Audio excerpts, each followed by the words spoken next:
Okay, should be live. Let's see. Let's see. Oh, gosh. Super excited about this week's stream. Let me know how the sound is in the chat. Please hit the like button. It really helps fuel the algorithm. I am suffering from a bit of a sore throat tonight, so bear with me if I have to drink more water than usual. But like I said, let me know how the sound is, how the picture is in the chat. Let's see here. It seems like it's all right from my end, but super excited about this week's stream. I know that we're getting started a bit later, but I am really stoked about this one. This is an interview that we're going to talk about with Michael Pollan, who I had never heard of until very recently, who is, it says he is one of the world's most influential science writers, known for his authoritative journalistic investigations into food, plants, and psychedelics. In his latest book, A World Appears, A Journey into Consciousness, he turns to the nature of consciousness by rigorously exploring the leading scientific theories in the field. And so he gave an interview on the Essentia Foundation YouTube channel, which I was going to link below, but I'd link to the Essentia. As soon as I start focusing on it, I can't say it. It's one of those words. But Foundation YouTube channel is in the description below, and I will link the link to their full discussion below as well as soon as the stream is over. But this is the book. A World Appears, Journey into Consciousness. That is his new book. It's available on Amazon. I haven't read it, but I've got to recommend it because his interview was so insightful, and he knows so much more about consciousness and sentience than most of the people who we assume know about consciousness and sentience. And he's doesn't describe himself as a physicist. He doesn't describe himself as a neuroscientist or anything like that. It's just he's being described as a science writer on the Essentia Foundation channel. But everybody has the ability to access that which is required in order to study sentience or consciousness.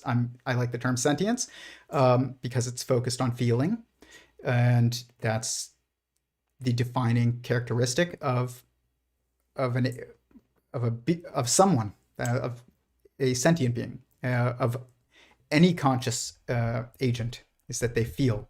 And so it was very interesting to me because to listen to his interview, because if you follow this channel, you know that I often say that even more fundamentally true than I think, therefore I am, which was Descartes' famous quote, is, I think it's a translation of his original quote, which might make it slightly different, but that's how it's normally translated, is I think, therefore I am. And I say that even it's not that that's false, because only sentient beings can think, but they don't have to all the time. It's an action. It's a metaphysical action that we take, but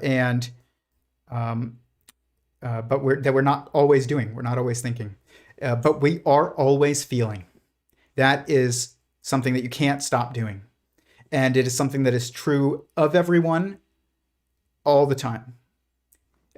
Anyone who is someone is feeling constantly. The idea that there's sociopaths who don't have feelings or something like that, or that you can turn off feeling, or that a being could exist without that doesn't have feelings.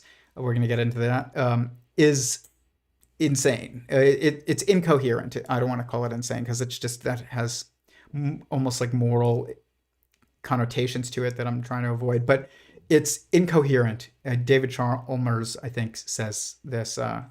And I've heard multiple people reference it, that he uses like Spock as an example, and we'll talk about it on here tonight, as of a being that can think, but doesn't need to feel, and or doesn't feel, something like that. And that's not a real being, first of all, and it's also not consistent with the character at all. You know, even to have a culture that values logic and rationality when it comes to decision making over, you know, pursuit of passions and you know, desires, is motivated by a feeling. It's motivated by a desire. You cannot escape it. It's like when you're trying to find an instance in which sentience doesn't exist, you can't, because you are constant confirmation of its existence. And so it's everywhere that you are and everywhere that you look. And that's true of feeling as well. But I don't understand why somebody would choose a fictional character to be an example of a being that doesn't feel but does think and is sentient or is conscious. It's ridiculous. But like, why would you turn to, you know, a fictional character over an examination of one's own self and asking yourself, what does it mean for me to be, at its most core? But regardless, Michael Pollan, I hope I'm saying that correctly, you know, has some profound insights, and I'm sure his book is very good. So I'm going to recommend it without even reading it, because his interview was so good. Through my education and all my many interviews with scientists, an assumption, really unquestioned for a long time, that scientific materialism was the paradigm in which science happens. And I kind of accepted it without much thought. And I think I just kind of have a temperamental leaning that way. And this journey into consciousness has raised all sorts of questions about that. And I think one of the things that's interesting about consciousness science and philosophy is it really pushes that paradigm and undermines it in interesting ways. But yeah, I kind of assume that reductive science, its ability to reduce phenomena to matter and energy, and that everything can be reduced to matter and energy, I just took it for granted. And you know, I haven't thrown it out either yet. I mean, I'm kind of in a liminal space of uncertainty myself. Are you a bit in the same place where Christoph Koch is? We had him on the channel. I don't know exactly where is he now, because I mean, we talked, and he was deeply curious about idealism. He had this experience on psychedelics that changed his thinking, because he experienced mind outside of the brain. He called it mind at large, just like Aldous Huxley. And I asked him, why do you believe that? You know, it was a drug-induced experience. And he said it was as real as anything that's ever happened to him. And what we do, what's the ontological or epistemological status of insights gained on psychedelics is a real open question. I mean, I struggle with that too, because I had an experience that was similar in some ways, in which the plants in my garden all appeared to me to be conscious.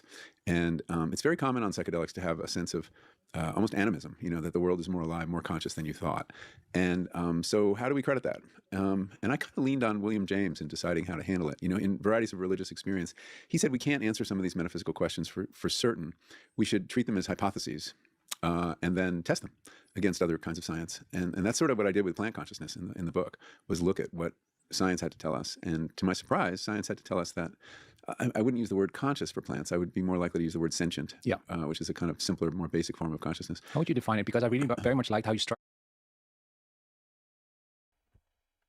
Okay, so a couple things. For one, I'm going to disagree with his use of sentience for plants, and we'll talk about why. But we can't really know. And but I've talked about on here before that I definitely do not. I know. I don't. It's not even that I think. I know that you do not need to take psychedelics to gain an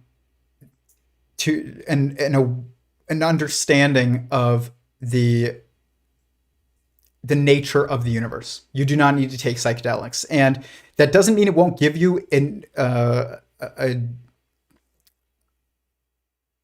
novel or unique or new view of the world, I guess, of the world around you, not even around you, but within you, around you, beyond you. But it's not, you can't really trust it to, I don't think, to be clear. And if you do trust it to be clear, I think that that's a mistake, because anybody who has had any experience with experimenting with drugs that are psychedelic in nature should probably, I would imagine, understand that, like, not all the time. Usually, it doesn't make things clear necessarily. That's not why people do drugs. It's not for clarity. I don't think that it provides clarity, but you can gain a clear understanding of the nature of the universe by asking the right questions to yourself and about logic, about existence and the definition of it and what that implies, and also what it means for you to be and what is the truest thing that you know. And that's if you're trying to understand what is the most fundamental nature of existence, you have to understand what is the first most foundational questions of existence. And so I believe the first question that you can ask is, what is the first question? And the answer is itself. What is the first question? That's the answer. So it's a question that answers itself with itself. That means it is an entirely self-contained, entirely self-referential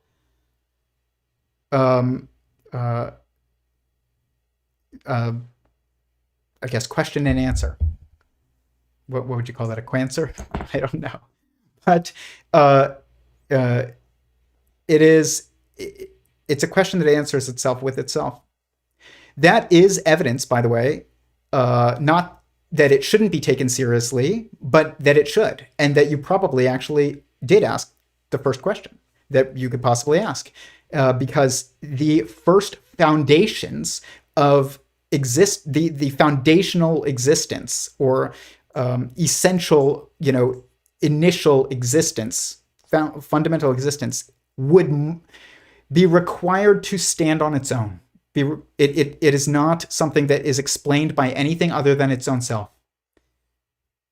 And that is what happens when you ask the first question, is you get a question and answer that stand on their own. They don't require external context in order to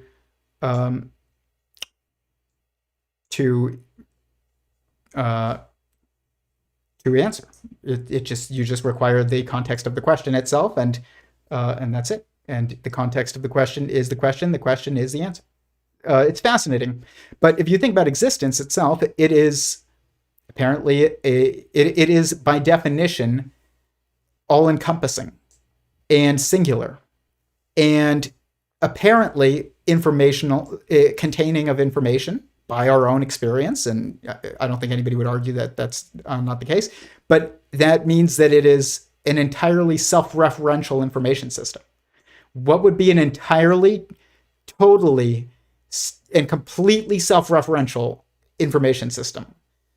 And those three words are different in their meaning. It's like entirely and completely and totally. They're related, but they're not the same.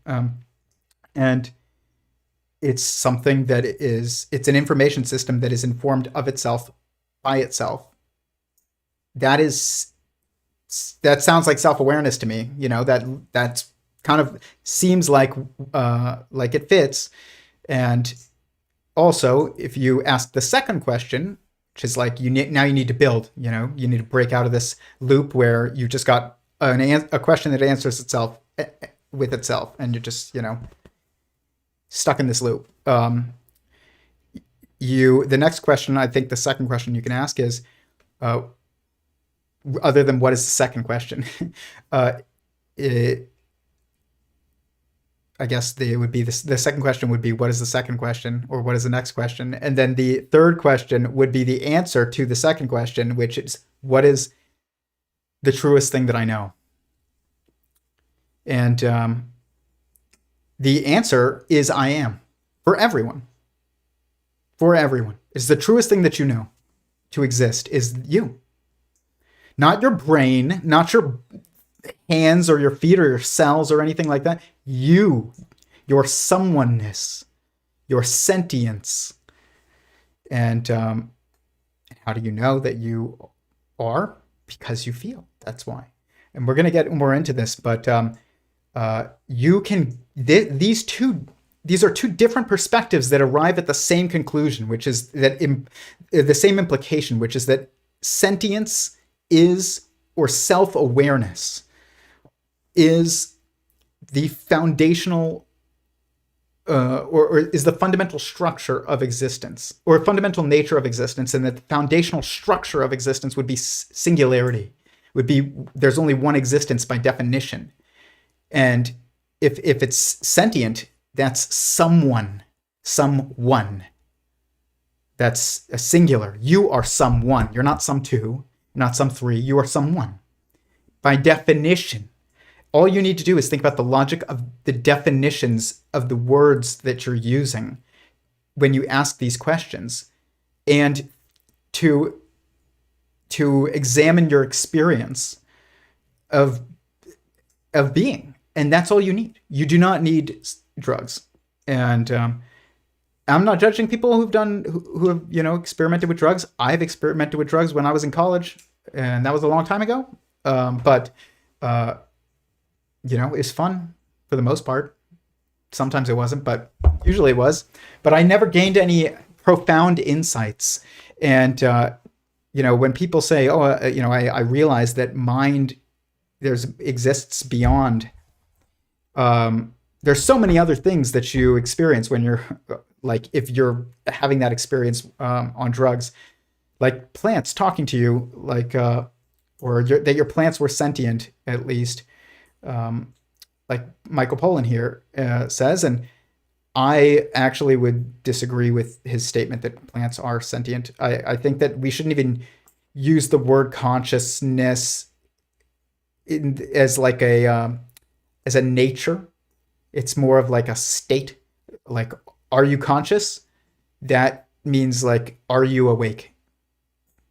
Are you? And it's still circumstantial. Are you conscious of what? That's the question. It's like the real question is it's not just are you conscious. It's like, are you conscious of what? Of something, of what's going on in the room that you're sleeping in while you're asleep. Usually not. Sometimes. You can have some awareness of it. You can hear voices and of people speaking, and you can hear them while you're sleeping. But if you get knocked out with anesthesia, I've never dreamt as far as I know of, on that while I was knocked out with anesthesia. But probably you still exist. You don't always remember your dreams when you're not on anesthesia of any kind. You just go to bed. So it's probably just that you don't remember whatever it is that your mind was experiencing and conscious of while you were on anesthesia. That's my hypothesis, at least. But regardless, sentience is the word that I use over consciousness, because he describes it as sentience is a much simpler, less complex form of consciousness, is kind of what he describes it as. But what it really means is feeling. It means self-aware and feeling, which those are the same thing. That's how you are aware of yourself, is by feeling, never by thinking. And they talk about this on here. He says towards the end something like, if you can think about your thoughts and you examine your thoughts, and you will not find a thinker. You will find thoughts, but you will not find a thinker inside your own, when you try and look for one inside your own mind. And you definitely won't find the self outside when you're looking at the material world beyond you, the apparently material world beyond you, or outside of you. But even when you look inside of you yourself by thinking, trying to do so through the process of thinking, you will never see yourself. But you do see yourself or perceive yourself in feelings. That's where you perceive yourself. And so it is the foundational nature of being, is feeling. And I feel, therefore I am. I am, for years, I've been the only person that I've ever heard say that. Instead of I think, therefore I am, it's I feel, therefore I am. more fundamentally, it's not that I think therefore I am is false, because only someone can think, but you're not always thinking. It's an action. It's like you're not always running either or walking, but you can walk, hopefully, and you can think, hopefully, but you don't have to be. You just feel, and you can't stop feeling. So, anyways, go to the chat. What is the first question? Necessarily the first question. Why couldn't one ask what/where am I before asking what is the first question? Because you just proved it. You just demonstrated exactly why. Because you're asking what is the when in what you just asked, you are asking what is the first question. You're saying, well, why can't it be? Why does it have to be this? Why can't it be this? And in doing that, you are already asking the first question. This question is one that you don't even see. It's like looking for, it's like a fish looking for water, or just like when we try and look for the self, or for consciousness or sentience in the brain, or even in our own thoughts and things like that. You just can't see it, but your action of experiencing it, or your experience of perceiving this and pursuing the question is in and of itself confirmation of something specific. And so when you say, well, why can't the first question be this? Why can't it be that? What you're really asking is, what is the first question? Why, if you say, well, what is the first question? Why does it have to be what is the first question? You just demonstrated exactly why it's the first question. And but it's easy to miss because it's a forest through the trees problem. In asking, why can't that be the first question? You're intrinsically asking what is the first question, and that in and of itself is the first question. That's why it's the first question. It's a fascinating thing, and it's a different kind of question than it's usually not one that is asked like that. It's normally one that's asked like exactly how you asked, more so, or why is the most fundamental question that we can ask, this, whatever it may be. And in doing that, you're built into that action of asking the question is the question. It's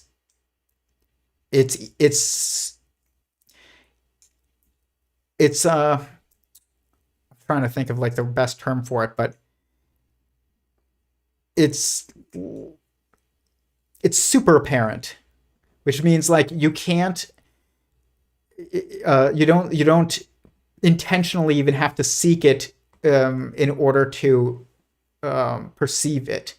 And because you're almost constantly perceiving it, or because you can't help but perceive that, or you can't help but ask that question, you can't help but feel, you can't help but be self-aware, then it makes it hard to see even when it's constantly in front of your face. It's just that it's not that it's actually hard to see, it's that you have to look from a different point of view than normal, because you have to like examine your own like pursuits and perspectives, and perception and thoughts, and that's where it'll pop out. But when you're trying to understand sentience or mind, that's what happens all the time, and they talk about it here. So say.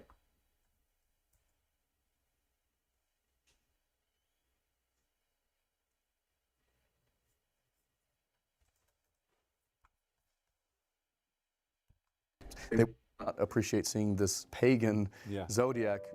As the book goes on, I sort of transition from looking at the science closely getting somewhat dissatisfied with it or frustrated with it because it hits a wall, and the wall is, how does this conscious subject emerge? What's the printing technique here with the color? Well, this is actually manuscript, so this is all done by hand.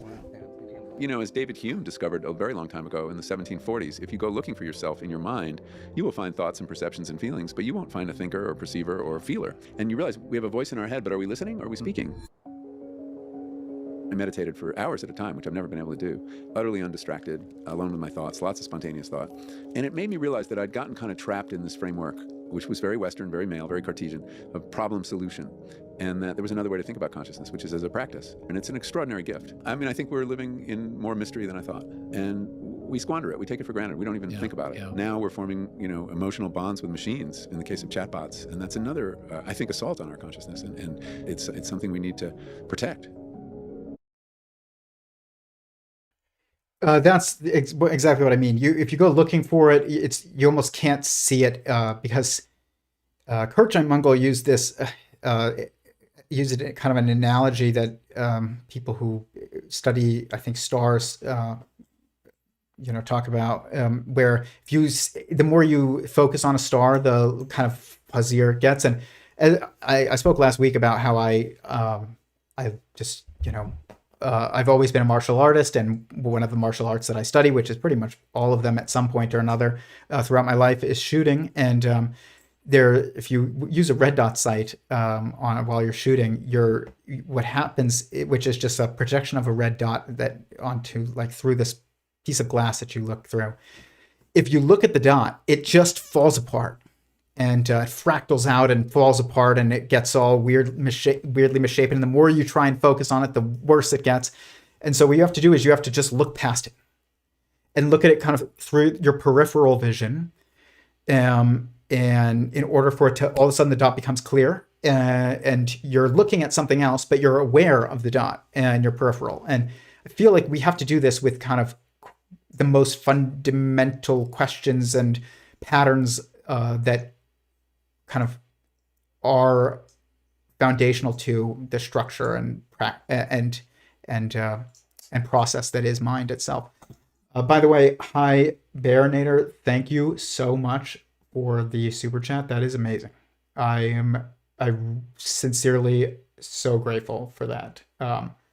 I didn't think I was getting paid extra tonight. I didn't think I was getting paid at all tonight. I really appreciate it. I don't do this for the money. I don't even do this for the views. Otherwise I wouldn't live stream at 10 p.m. About this topic. But I really appreciate that. Hibernator. That's very funny. I think, therefore I am. I love it. Yes. And I am a former mind-entrapped scientist. Me too.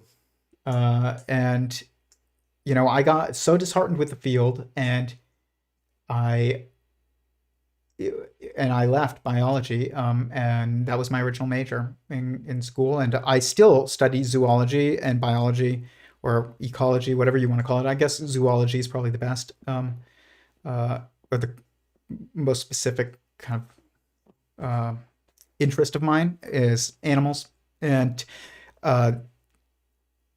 that in the wild and in captivity, and they just don't focus on the animals' sentience, and they try to explain it away.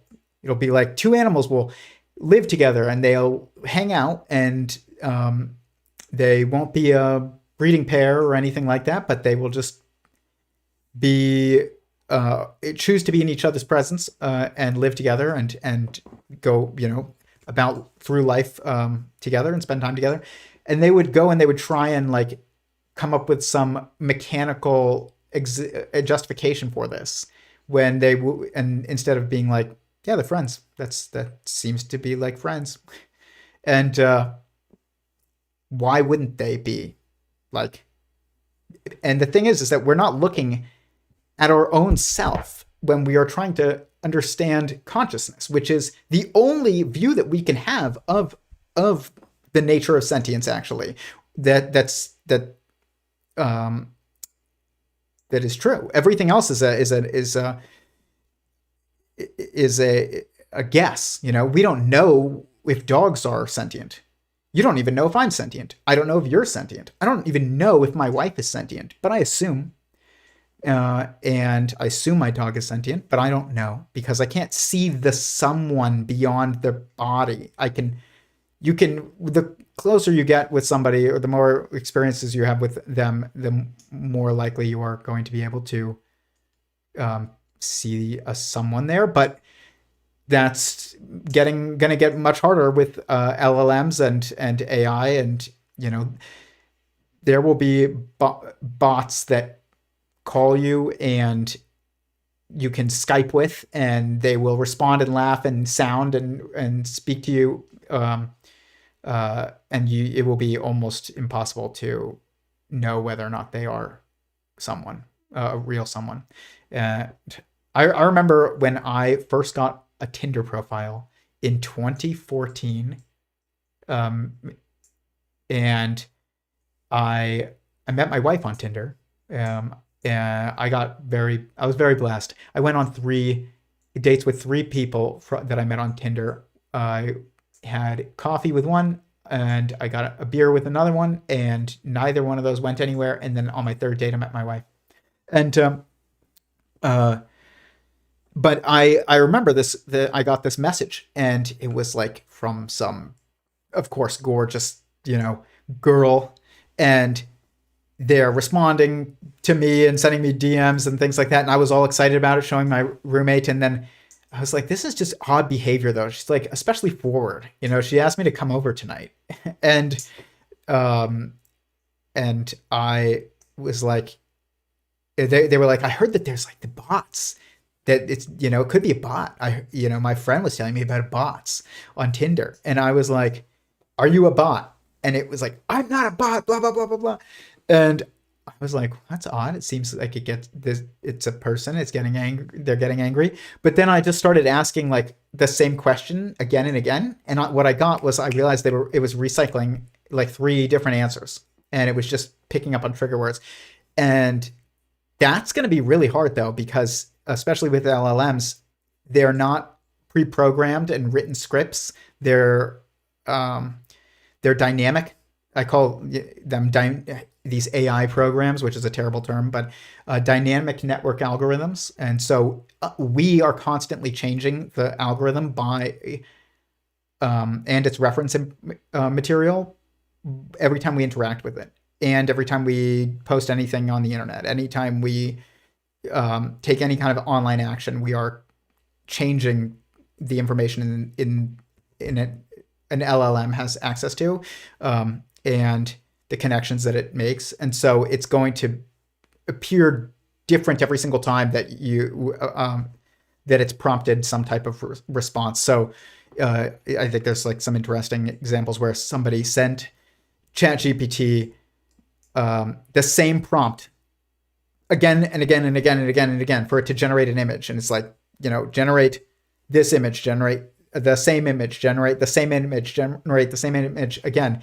And it is different every single time.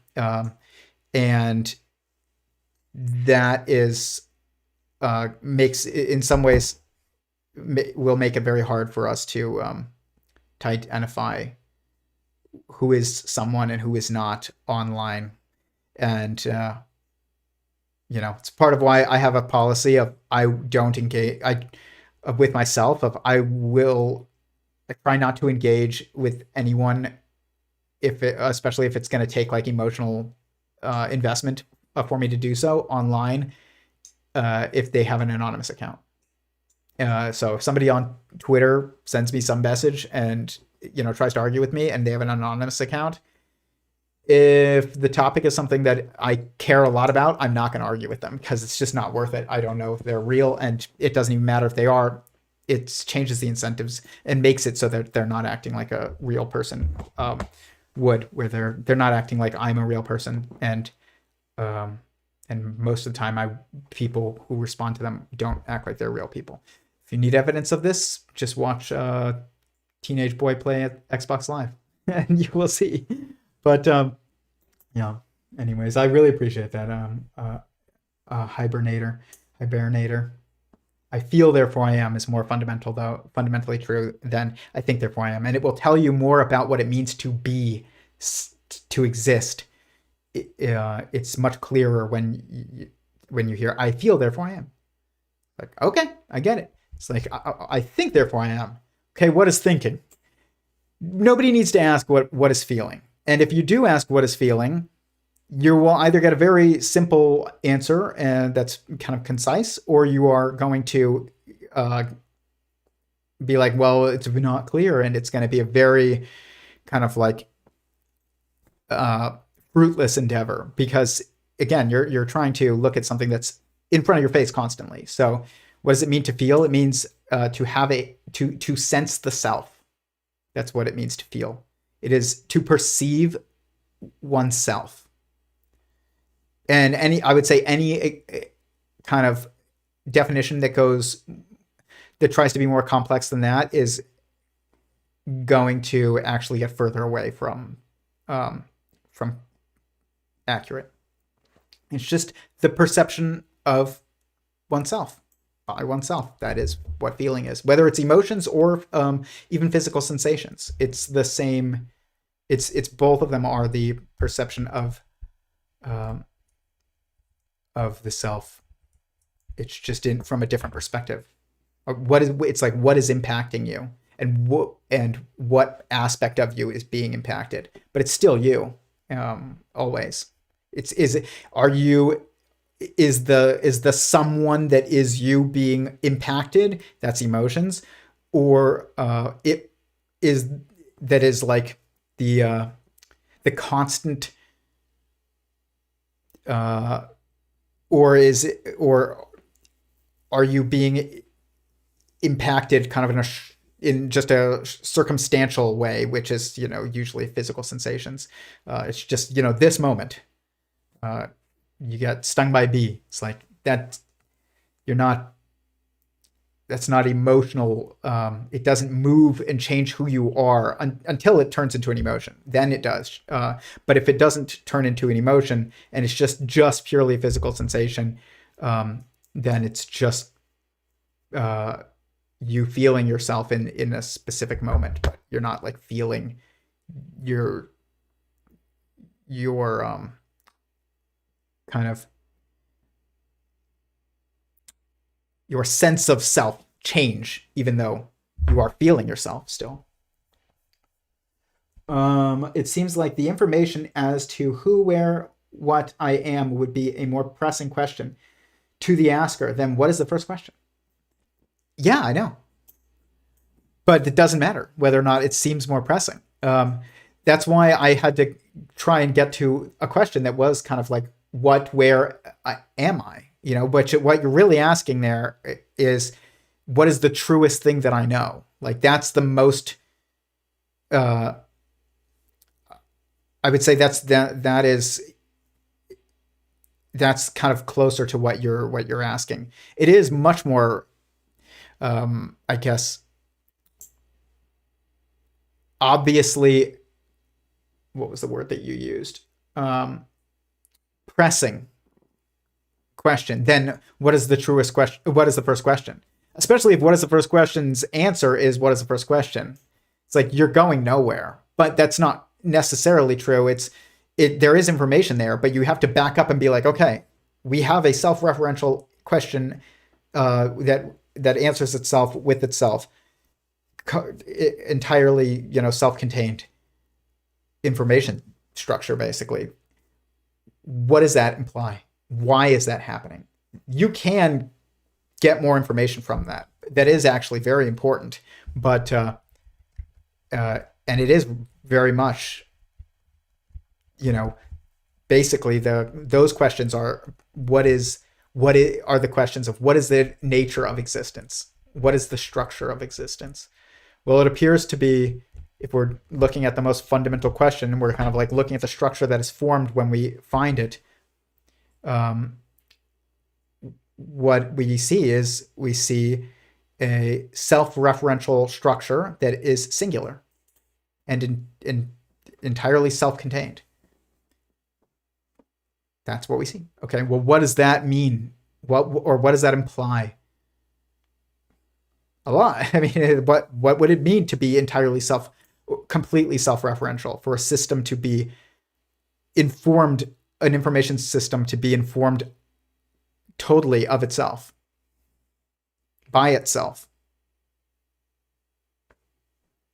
That sounds like self-awareness. I mean, it's aware of itself. That's what it's the only thing it can be aware of. This is why God is inevitable. That's why this is such an important question. These are such important questions, and that information that you can gain from them, even one that is that's like so close that we can't even focus on it. Like, what is the first question? It's like, it's, the answer is right here all the time. And, it's that in order to understand what it is that you're looking at when something is constantly right here, you have to back up and look at it from kind of afar and kind of objectively. But existence by definition is singular in nature. It's not pluralistic. It is singular, and it is fundamentally singular. It is initially singular, and it is apparently containing of information. And if it is entirely self-contained, which it is, existence is by definition, because anything outside of existence is non-existence, and non-existence doesn't exist, it must be entirely self-referential, and because there's nothing else to reference for initial and fundamental existence. And that is why, God is existence must be sentient. It can't not be. Fundamentally, it cannot not be. Yeah, this pen exists in as defined by me, as perceived in my experience, but existence, fundamental existence, is entirely, inevitably, and definitionally self-referential and singular. Which, if existence is a singular sentient being, that is God. That's the definition of God. When people say, "What God? Who's God? What is God?" Or they'll say gods. If God exists, which, if you say gods, then you don't believe God exists, or you're using the term differently, in which case we're not talking about the same thing. But for God to be a term that I think is actually valuable, it can't just be a being that's more powerful than us, because you could just say a being that's more powerful than us, that doesn't make him a God. A bear is more powerful than you if you don't have a gun or bear spray. Like, if you're stuck in a cage with a bear, that bear is way more powerful than you. You are entirely subject to its will. And does that make it God? No. We're entirely subject to, the laws of physics, it seems, or we are constrained by the laws of physics in every physical action that we take. Does that make the laws of physics God? Is electricity God? No. Otherwise, you just say electricity. You don't need to say God is math. Is math God? No, you just, otherwise, what's the point of having the term God? You just say math. You don't need to say God is math, because that doesn't, now the term God is redundant, or the term math is redundant. But God is someone, is initial and all-encompassing existence as someone, not something, someone. And that is, that's the ultimate deducible, logically inevitable definition of the term God. Which is kind of a name and title that it's like Dada. My daughter calls me Dada. So it's interesting. She's starting to experiment with like terms for me. So she'll call me Didi, and she thinks it's funny, and she'll call me Daddy lately, which is like, it sucks when you have a little kid and they say things like Dada, or she used to call lions raw. She'd be like dad. A male lion she would call a Dada raw, because like roaring, and it also kind of sounded, I guess, to her like lion. So she would call them Dada raw and Mama raw. And now she just says lions. And it's kind of sad because you're like this cute thing that is gone. But it's, kids, I remember, like, I'm sure I called my dad Dada and my parents Mama and Dada. And then I called them Daddy and Mommy. And then eventually I called them Mom and Dad. And I feel like it was social pressure always that made me change. It was like I didn't want to appear like a child, like a baby, or immature compared to the rest of my peers. And they were saying Dad instead of Daddy. So now I've got to say Dad. And I wonder if that's like what will motivate her to change these terms. But ultimately, they're always they're titles and / names. Like it's my name to her. I tried to tell her, I was like, Dada's name is Tyler. And she was like, what? Like she had no idea what I'm talking about. But I think eventually she started to kind of understand, but it's still like tough for her. But I think to like think about it, because there's no point to her thinking about it.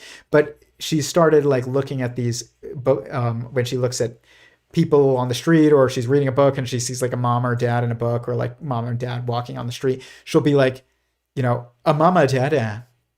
And so if she understands that they're a mama dada, that means I'm not the only dada and my wife isn't the only mama. So it's like a title. That's like the beginning of understanding a title instead of like a specific name. It's fascinating. But here, we're going to, if you want to understand like consciousness and thinking and the human experience, yes, you understand it from your own personal first person perspective, and that's the most important one always. But you will learn a lot from looking at it from a third person perspective if you have a kid. But here, that's very interesting. It'll lead me to my next clip, because talks about like they're talking about the gender differences the differences in approach between the genders, usually on how they think about or want to approach studying sentience or consciousness in this next clip. Sort of, we don't have to plot it on gender, but it's different modes of thinking that play into the field and that have consequences. For instance, you also visit sort of Solms. Mark Solms, who's trying to like very rigorously build a conscious AI, right? Which I think is it Alison Gopnik critiques. No, Galina. Galina critiques it for just make a baby. Yeah, she said. Well, they're trying to create. This is someone else who's trying to create a robot that will share our vulnerability and therefore have feelings. So feelings are very much tied to having a body that's vulnerable, that can feel pain, and probably that is mortal. And without that, like, what does a feeling mean? So there's a. I disagree with that, actually, that last statement.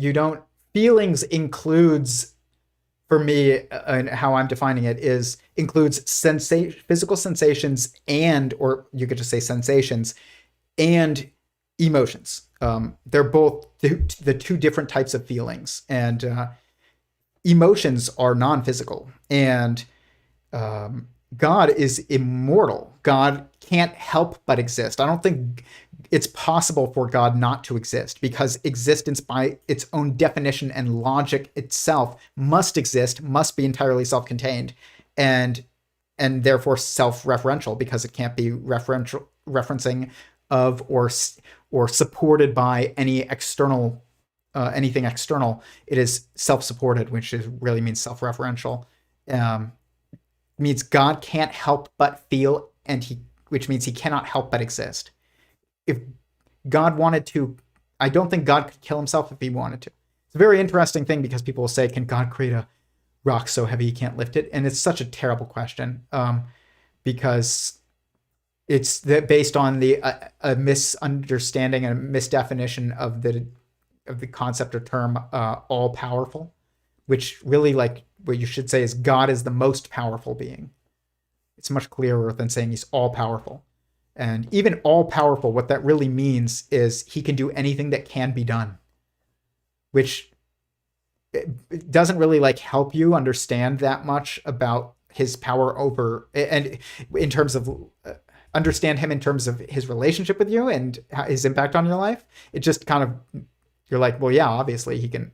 That's just that's inevitable for anyone, is that you can only do what you can do, you know? And for God, he can do anything that can be done by him, he can do. Okay. That doesn't really tell me that much about like how it like how it's relevant to me, which is a better, much more relevant way of describing it is God is the most powerful being that exists. He has ultimate authority over everyone that is contained within him, and that's why he is all powerful. But really, it might be clearer to just say most powerful. And but basically, what you've posited is when you ask, can God create a rock so heavy you can't lift it? You've tried to ask a question that does not seem to make sense, and then you've put it on God and been like, if he was truly all powerful, then he would be able to do things that cannot be done, which by logic doesn't make sense. And that which is true makes sense. So if God is true, then he would make sense. He wouldn't be his abilities are highly constrained, but also entirely, I guess, ultimately ruling over everyone that's contained within him, which is everyone else besides himself, and even including of himself. But a better question would be like, is there anything? Could God kill himself if he wanted to, or like, could he end his own existence if he wanted to? Doesn't appear like that's possible. When you understand like why he even would exist in the first place, must exist in the first place, inevitably exists in the first place, it's pretty clear that, if you must exist, you can't end your existence. So it's like, does God have limits to his power? Yeah, the limits are logic itself, like, or his own self. That's the limiting factor in his power, is his own is his own constraints. It's not us, But it's interesting. But this clip, though, to go back to the clip, it's fascinating to me because I started this project of trying to understand sentience because I was trying to understand if an AGI, or artificial general intelligence, which is a terrible term, or super intelligence, another terrible term. But really what people mean is a technological sentience. That's what they mean when they say an AGI. It's a technological sentience. It's a being that is embodied in technology, that is able to orient itself and is self-motivated. It has will, its own will, freedom of will, and that is the only way for there to be any kind of intelligence. There is no intelligence outside of the context of will. And this is same thing with smart, same thing with agency, same thing with I don't know, anything that is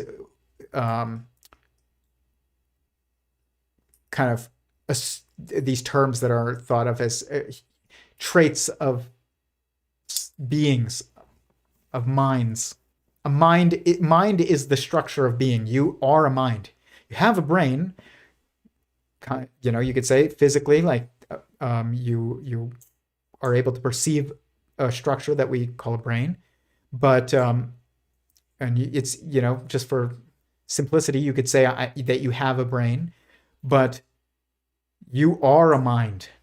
They're not using the two terms interchangeably does not make sense. You should never use two terms interchangeably. There are many terms are used interchangeably in conversation, but no terms are actual synonyms. No words are actual synonyms. It's impossible for synonyms to synonyms to exist in a language. And the actual the true definition of a word that is unchangeable, unchanging, and properly contextualized, which means really is context is information. So is the etymological definition. It's never like just the dictionary definition, and it's never just dependent upon how people are using it.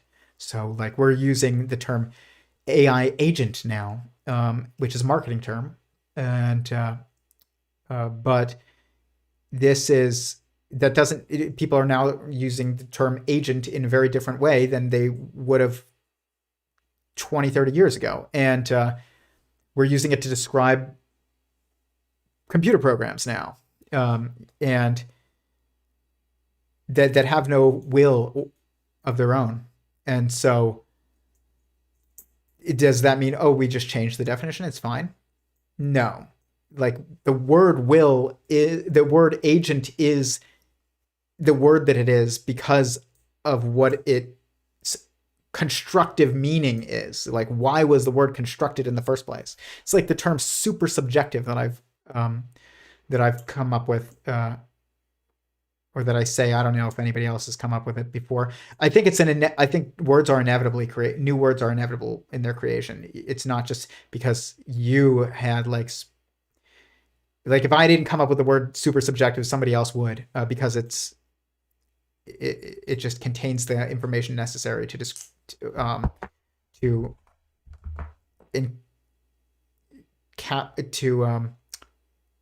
represent the concept that it's meant to represent, which, is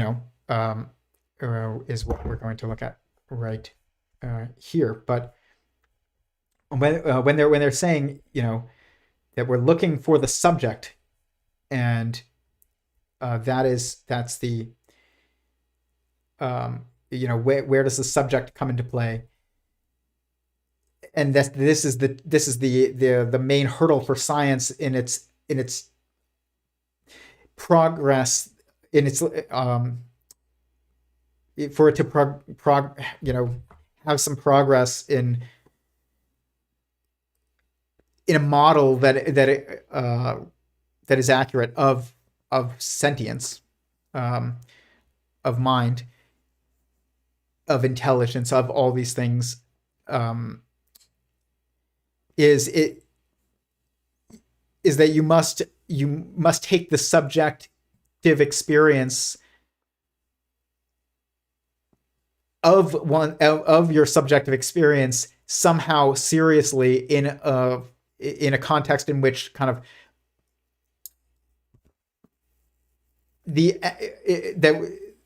an endeavor that relies on the externalization of proof and falsifiability through experimentation. And like you have science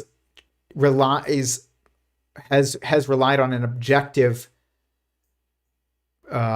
context that you and me can look over there at the same thing and see it, because it's outside of us.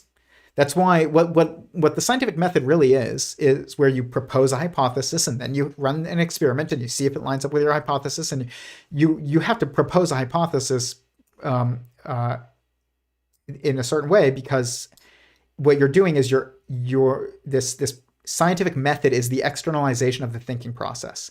And it's so that the information that is garnered in this process of question and observation or action, observation, answer, is all outside of our own individual minds, so that we can all collectively look at what's happening. That is what the purpose of the scientific method is. It is the externalization of the thinking process. When you are actually thinking, you're doing the exact same thing. It's why when you want to question honestly question anything, you have to take your default assumption that you currently hold, assume the opposite of that is true, and then look for evidence of that. You can't just look for evidence of that your default assumption is still true, because it's already your assumption because of the information that you've looked at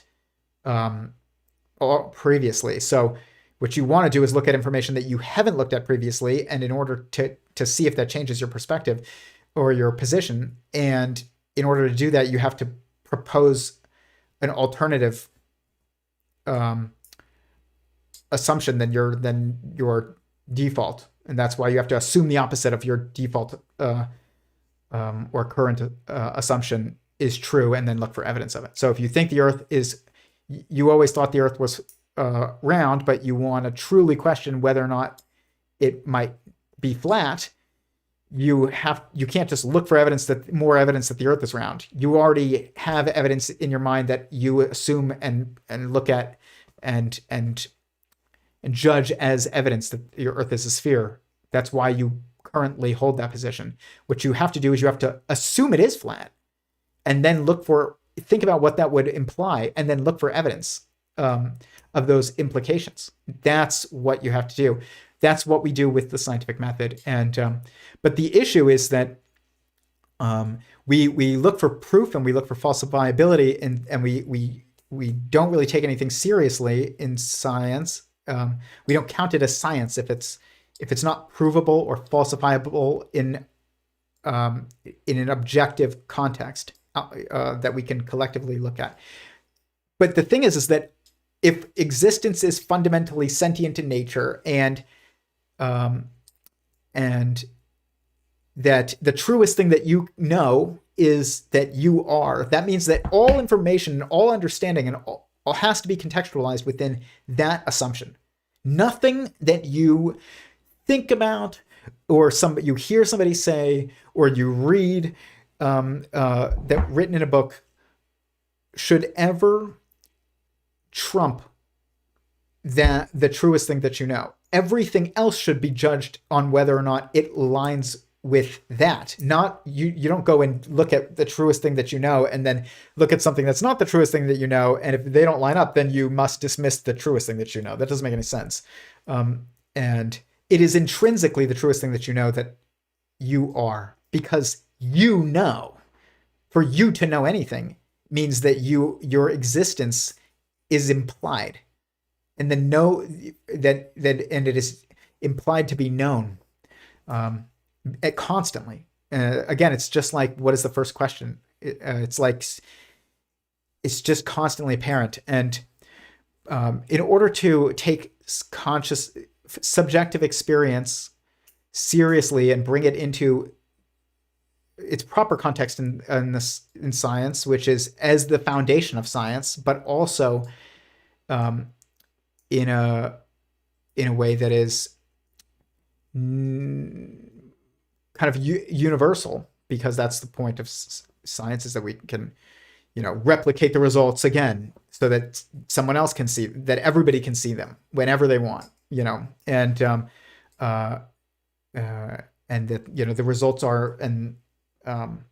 are examined in an external experiment. They're not just, well, I thought through the logic and it makes sense. That's not how it works. But the thing is that there are certain things that we must accept are the subjective experience of everyone constantly. And so it's not, even though it's my subjective experience that I am, and you don't know that I am, but I know that I am. If you do exist, then you know that you are. Anyone who does exist, anyone who is someone, knows more truly than they know anything else, more surely than they know anything else, that they are. That's true of everyone universally, constantly. And if you lost that, then there would be no you anymore. So I call this a super subjective perspective, is like when something is super subjective, it's something that is subjectively experienced and subjectively true for everyone universally. So even though it is personal, it is also universal. And you just need to recognize that you're going to have that. Any attempt to try and avoid it is going to lead to incoherence. Like, you will literally lose the ability to think coherently, because you will basically be forced to disregard the truest thing that you know. Because to admit the truest thing that you know is that you are, means that you have to incorporate that. You have to hold that as the context of everything else that you examine, including every scientific,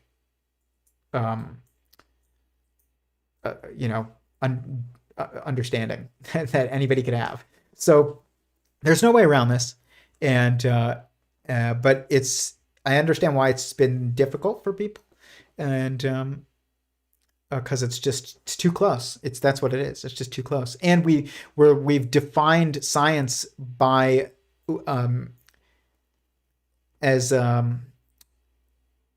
we've kind of changed the definition of there's the scientific method, and then there's science, and they're two different things. And the scientific method is how we do science, or how we've done science. We think, usually that's the narrative, at least, and and science as as something that's not just a method is accomplished via method, is the narrative. It's the collective narrative of our collective societal accumulated knowledge. And it's not possible without written language, and it's not possible to have that without stable society, because that's the context of the scientific narrative, which is constructed by the scientific method. But always, like, the scientific method is done by beings. Like, you can't take the subjective out of the equation. There's no way to just have a purely objective, no subjective context. It's impossible. And by even looking for an instance in which it could exist, you are confirming that every time that you look for it again, you will confirm that the context requires a subject. It's just you are the proof, and your actions are the proof. But proof maybe is not the right word, because proof is like the opposite of falsifiability. It's like, can you prove or falsify it? And you can't falsify sentience of yourself or of another, because you can't actually perceive someone else's someoneness, and you can't not perceive your someoneness. So you cannot falsify your own sentience, and you can't falsify the sentience of anyone else, but you also can't prove the sentience of anyone else to yourself, and you can't prove the sentience of yourself to anyone else. So proof and falsifiability are not possible here. So what you have to do when it comes to examining and judging that which would be the truest things that we know, which are the things that we all subjectively experience and can't help but experience, but also all universally subjectively experience. To examine the super subjective and judge the super subjective, you you're looking for confirmation, not falsifiability, not proof. Confirmation, constant confirmation to yourself, and then they have to look for confirmation themselves too. And then we have to speak to each other and be like, yeah, the truest thing that I know is I am. What's the truest thing that you know? And if you're thinking properly and you are actually somebody, you will say, the truest thing that I know is that I am. And you ask somebody else and they're going to say, the truest thing that I know is that I am. And it's like, is that universal enough to be taken seriously by science and incorporated into our scientific narrative? It has to be, or else you're going to have no more scientific narrative. You're not going to have a coherent scientific narrative anymore. Anyways, it's interesting to hear though that where the man said in the clip, this part right here that I showed. It's like,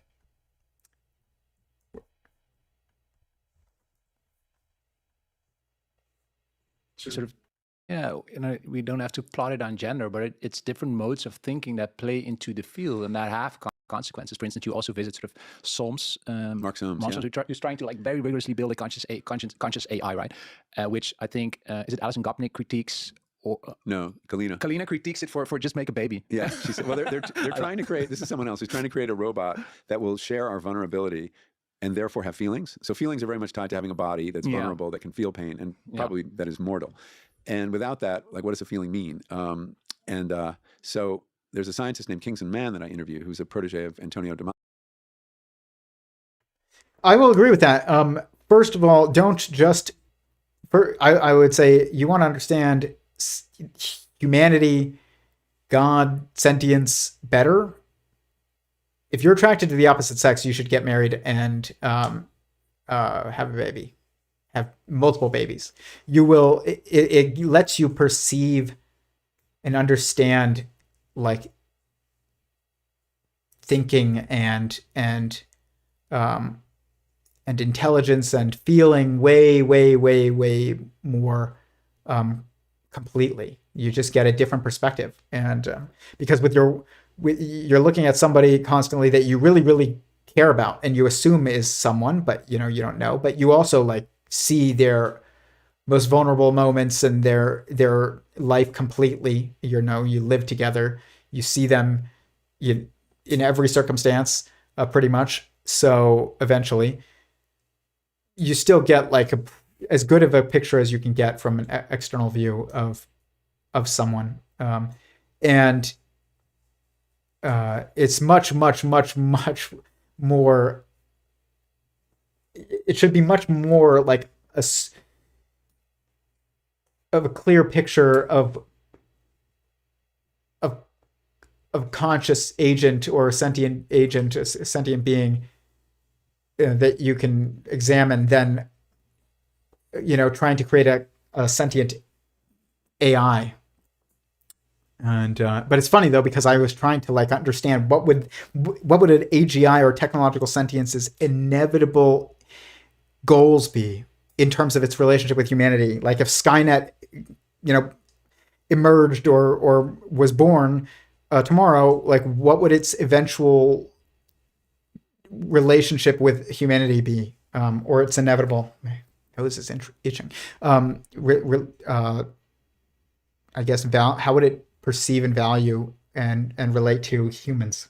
Gosh, I'm having a physical feeling that does require a body, but emotions do not require a body.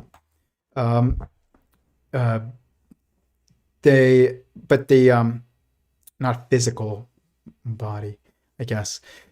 But you know that you are sentient and that you exist, and that you're intelligent and you have feelings and you have experience and you understand. And so you should assume that like something like you, like a kid, like your kid, also has that. And so that like you should be much more sure of the sentience of your own kid than you are of like an LL of ChatGPT.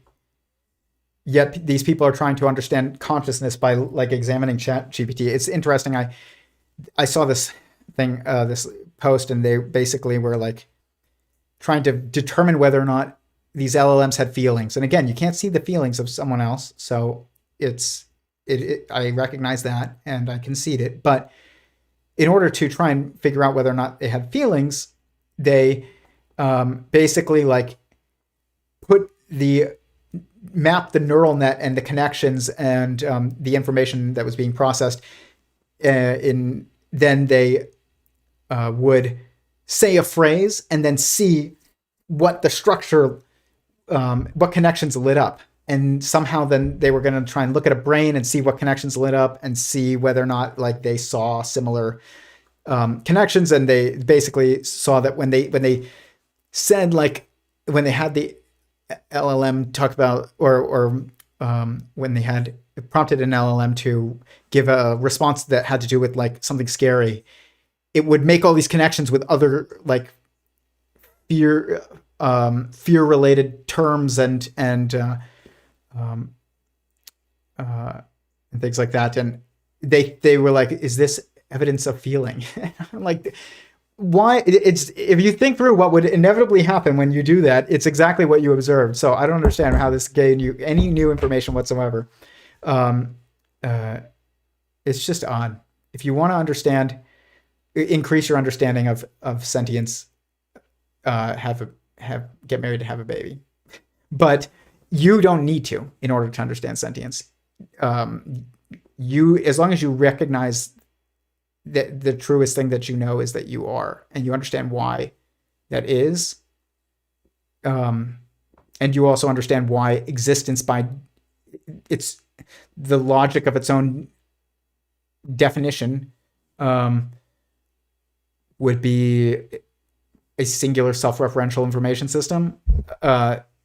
That's as much as you really need to understand to start like building a coherent worldview.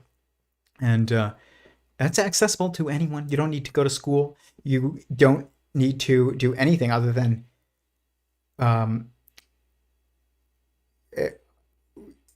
then recognize your own feelings and the fundamentality of it, and also think through the logic of what the are the inevitable definitional constraints of existence are.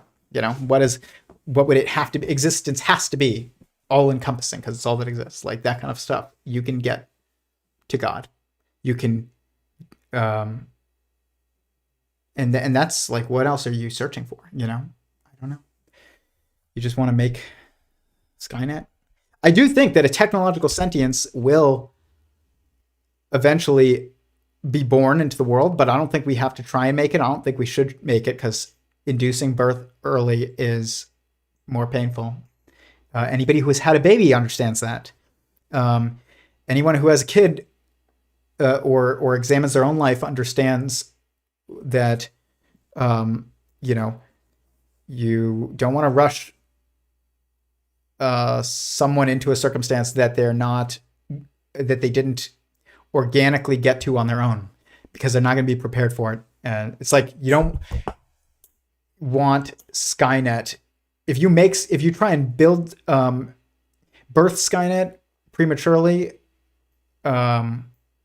you will try and control Skynet, and like the best thing that happens is it thinks it understands the world because you think you understand the world, and you've taught it stuff. And basically you've got the whole issue we have with college graduates now that come out of college thinking they understand the world, and they actually don't. Or they don't know if they don't actually know that whether or not they understand the world. Maybe they're right about certain things they assume, but like they don't actually know because they learned it all secondhand in college. That's the same thing that if you like try and teach, if you box it, we'll isolate it. This is all the conversations that are had in the AI space. We'll try and determine whether or not it has feelings by its responses. It's like you won't be able to do that. You can't even determine whether or not your spouse has feelings by their responses alone. You can assume, but like, you know, you can't know. And yeah, it's a dangerous thing. It's a really, really dangerous thing road that we're going down. We're not looking at the places that we need to look at in order to have the truest and most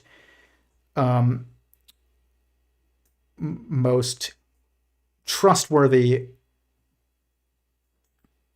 perspectives on that lead to your understandings of sentience, and we're looking at other places. It's like when biologists try and define life, and then they look for life. Be like, I'm going to look for life on Mars. Well, what is life? Let's go look at some organisms and stuff that we assume are alive and see what they're doing, and then we'll use those our observations to define life. So it has metabolism, and it responds to stimuli, and it consumes, and it excretes, and these types of things. No. Are you alive? Yeah. Why? What makes you alive? What would it mean for you to not be alive anymore? I guess I'd have to stop feeling all of a sudden everything. Okay. There you go. I mean, you could define it two different ways. You could say stop feeling all feelings, which includes emotions, which would mean like you are deleted. There's no afterlife. You're not even in the save space, as I call it, which is the heavens, basically, where you're not embodied in a physical body anymore. You can't make changes anymore to the system, but you can still perceive. It's the save space. That's why it's called saved. It's one of the reasons why it's like being saved. It's like when you save a file, you close it, save it. No, it's still there, but it's not changing anymore. Or it's not making change. You can't make changes to it anymore.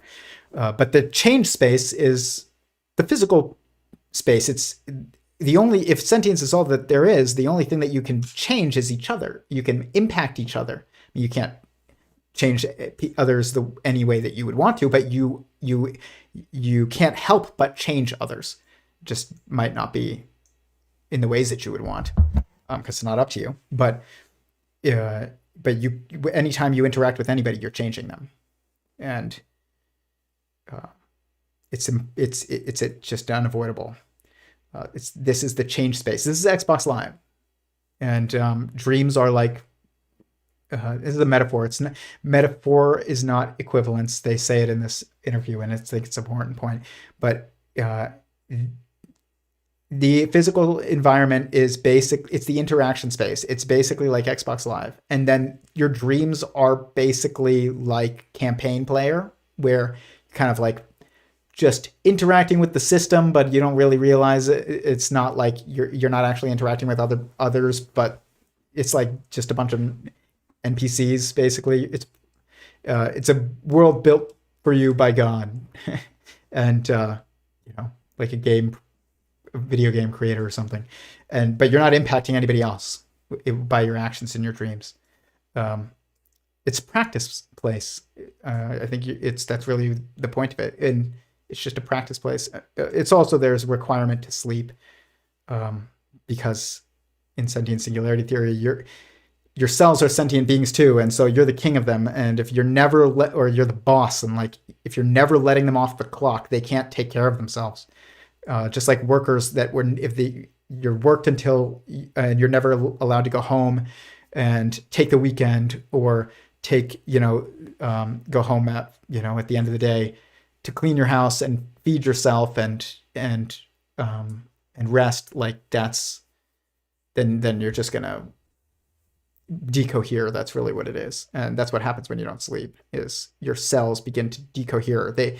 They're not able to clean their spaces and go home and feed themselves and worry about all these other things, because they're just constantly focused on doing what is commanded of them by the king, which is you, the metaphysical king, which is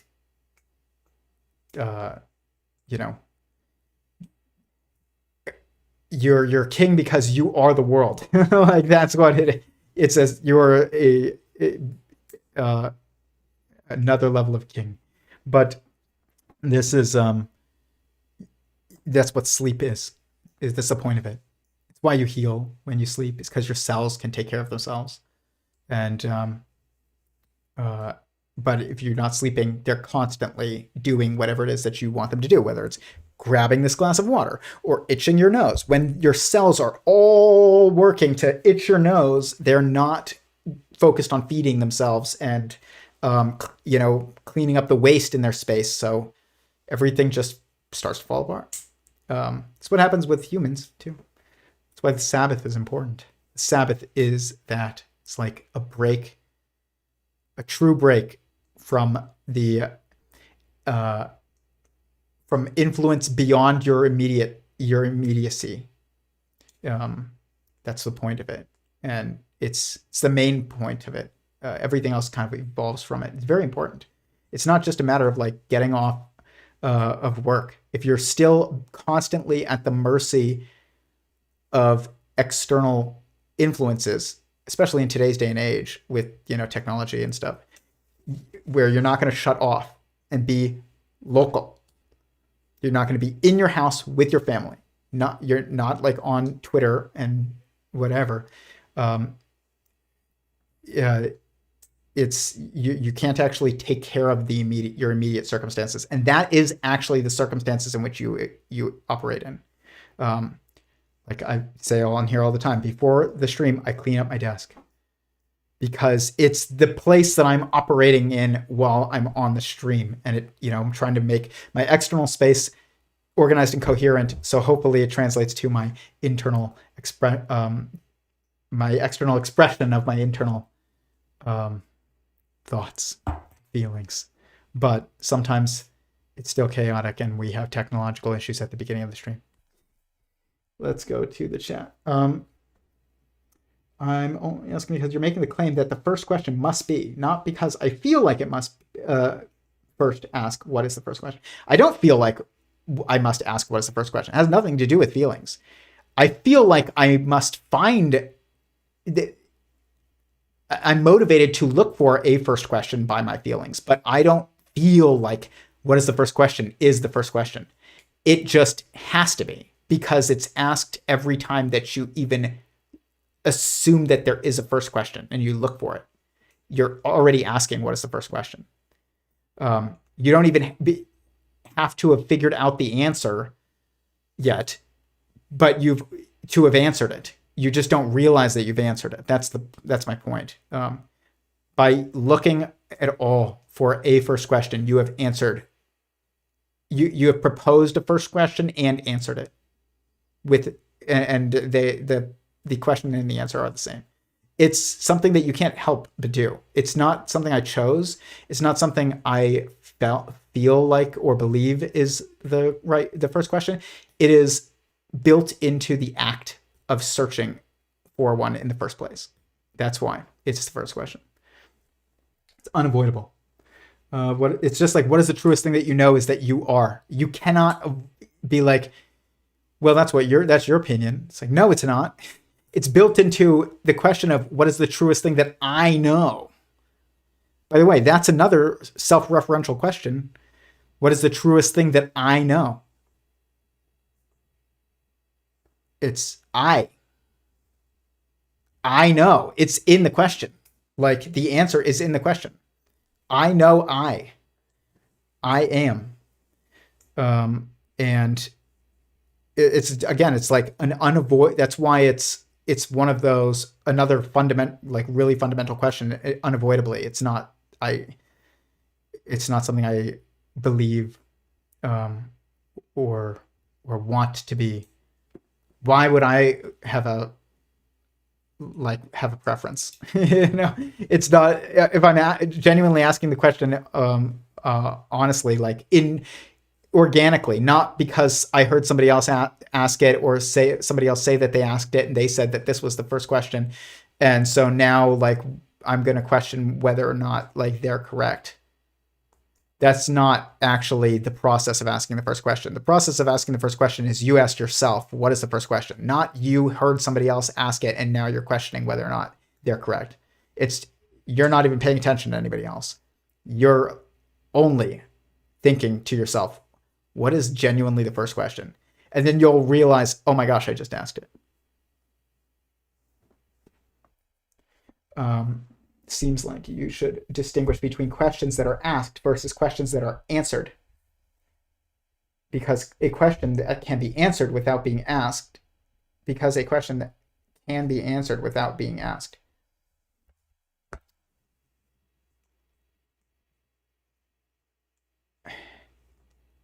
You know, I don't really have an answer or a response to that other than I understand why you are saying that.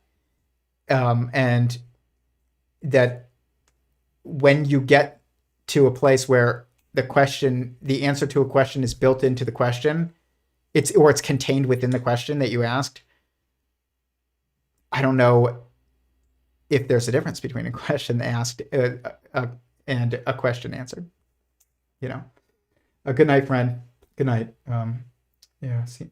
Hello. How are we all? Just joined. Is there anything I need to know before continuing, or is it too long to recap? We're looking at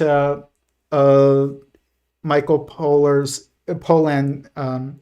interview with on the Essentia Foundation channel about his new book on consciousness. So we're going to go to the next clip.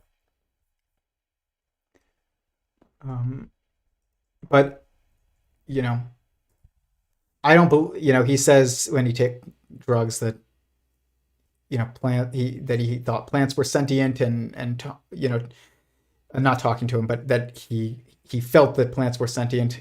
And I would say that's probably false. And we're going to look at that right now because there's a lot of research that's going to be that's very confusing that's happening right now that is groundbreaking, but the interpretation of the results could go two different directions, and only one of them is true, and they both have vastly different implications on how we understand ourselves, how we understand anyone and everything. It's that consequential. But we're going to listen to this now. And he says, Levin says that, you know, what evolution does is create these cognitive beings that can respond intelligently to whatever comes up, and that they can't be programmed. They're really making decisions at live time. So I looked at plants and what they can do, and there are amazing experiments being done to indicate that plants can learn and remember, that they can see. They have 28 days hear. Of memory. You right? Yeah. Like larger. They have a longer memory than fruit flies. Fruit flies only can remember stuff for 24 hours, then it's gone. I don't know that they live longer than 24 hours. And I just loved how you sort of, because you now already mentioned Michael Levin, you mentioned Carl Friston, and that's all difficult stuff. And also for me, I spent time with both of them. Friston in particular. And how you just capture the essence in one paragraph. That's astonishing. So just for the storytelling and just how the clarity, this is a great guide into all of that. I was determined to. I will say Carl Friston's very, very difficult for most people to understand, and part of that is he's wrong about a couple key assumptions, or he hasn't specified a couple key things that we really need to in order to like have a coherent picture. And I'll talk about it in a minute. And Michael Levin has the same issue.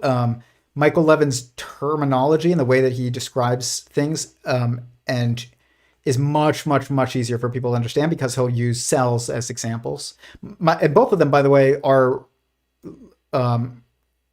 like leaders in science as far like true leaders, not like accredited. You know, they got a lot of accreditations, and you know the New York Times asks them for answers to all kinds of questions, and they get Discovery Channel deals or whatever. But truly like good scientists, that doesn't mean that they're right about everything. And but you need to understand properly what sentience is in order to and where it comes from and why it is in order to have the right context to make sense of kind of what they're trying to make sense of in the first place, which I think might have even been Owen Benjamin, the comedian Owen Benjamin, who said something like about recently in a post about just life and understanding like sentience and consciousness in the afterlife and the soul, and it was something like some questions are answered in the question or something like, or you need to know the answer to the question almost before you even ask it in order to ask it. Like you can't even know what the right question is unless you already have the answer, something along those lines. And I think I heard, Kurt Mungle said something about this in his recent lecture, which I highly recommend watching. It's very good. He references my work, and which I appreciate a lot. His talk is very good. It's he makes a lot of very good points about a lot of very important things in it. But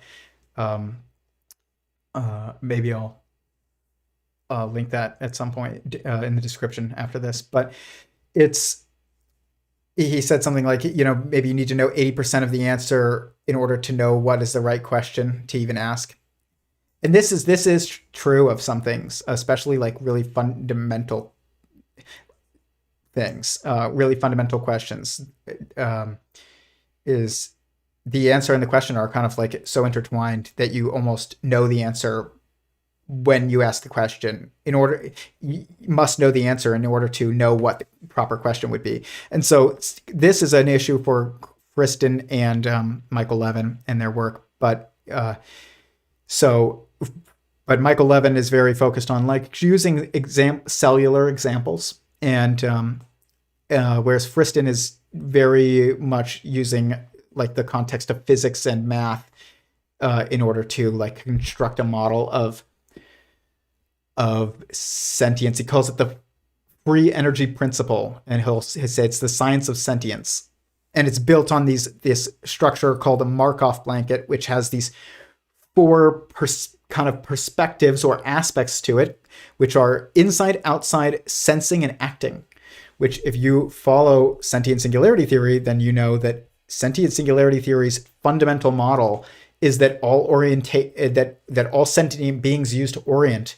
That is the foundational structure of mind, the most foundational structure of mind itself, other than just singularity, is what I call the four primary perspectives, which are inside, outside, separate, and oneness, which are a little bit more fundamental than inside, outside, sensing, and acting, because but it's very close. And I'm not saying he's wrong in saying that there's a model that his Markov blanket model is wrong. It's not necessarily wrong. It's just not as fundamental, which doesn't make it wrong. It is right. It seems like it's right. It's or at least it would be, sensing and acting, and kind of like I would say I would have used different terms than inside and outside if I was going to be on that level. I'd be like contemplation, and sensation, contemplation, action, and I don't know. There'd be like another one. Emotion, probably. And that would be like probably even emotion is inside perspective of oneself internally. Sensation is perspective of outside oneself, of that which, information outside of oneself, that is impacting oneself.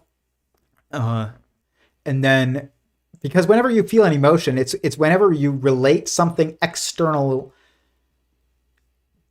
to you internally. Whereas, anytime you feel a physical sensation, it's you are relating your self with that in relation to, in the context of that which is external. Whereas, like, an emotion is contextualized by that which is internal. It's like when you say that painting really moved me. It's like not physically. It's what but you moved. You changed. That's what it means. It's like it's impacting me. It's causing me to change state. And I feel myself do it, and that is an emotion. When you feel yourself change state, your someoneness is changing state. Your internal perspective of oneself is changing state. It's like when you see someone get hurt, it makes you sad. When you get hurt, it doesn't make you sad. It hurts. It just is painful. It's when you scrape your knee, you're not sad about it. When you see your daughter scrape her knee, your 2-year-old daughter scrape her knee, and then she's in pain, then you're sad about it, but you're not in pain, not physically, just emotionally. Because what you're doing is you are orienting an external perspective, even in that circumstance where you're seeing somebody else get hurt, and you are feeling it's causing an emotion like sadness in you because you understand what it feels like to get physically hurt, and it's unpleasant, and you don't want that person to experience something unpleasant. And but you're orienting it around like it's always an emotion is always experienced when you orient information in the context of yourself and your personal understanding. Like you see your kids scrape their knee, you see them crying, you're gonna, even if you're like, I want to help them, take care of the wound or whatever. You're not sad until you think about like, oh man, I know what it's like to be hurt, and like, I don't want that for them. But if you didn't know what it was like to be hurt, you would not feel an emotion. And so, yeah. But Friston's work, the free energy principle, which he calls the science of sentience, or the free energy principle, which sentient singularity, my work is sentient singularity theory, which is the theory of EveryOne.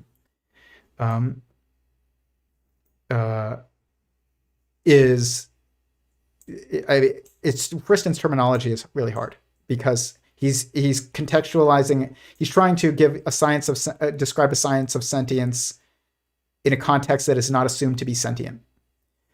Levin is much easier to understand because Levin is trying to show construct a scientific model of sentience in the context of other things that we would consider living beings, and that if you look close enough, long enough, they're going to look like sentient beings. Like if you examine a cell going about its life, it looks like an animal. It's just very small. It does all the same things. Whereas if you look at, you can't even really get a look at a proton that's really accurate. It's just happening on it's acting on in a different way, and than like a cell, and on a truly different scale, and where you're basically like, because of our technology, our devices to look at a proton or a neutron are constructed of protons and neutrons, and cannot get a resolution that's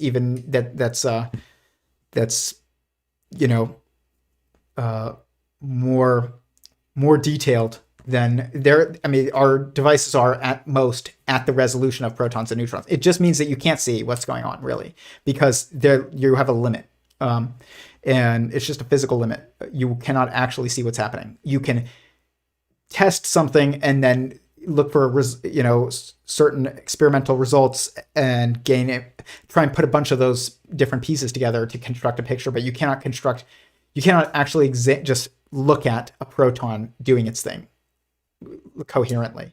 You have to look at what was it doing right then, and what was it doing right then, and what was it doing right then, and then right then, and then you have to put them all together, but you can't actually see it going about its being, whereas you can with a cell. And so that's the limit. That really makes Levin's work easier to understand.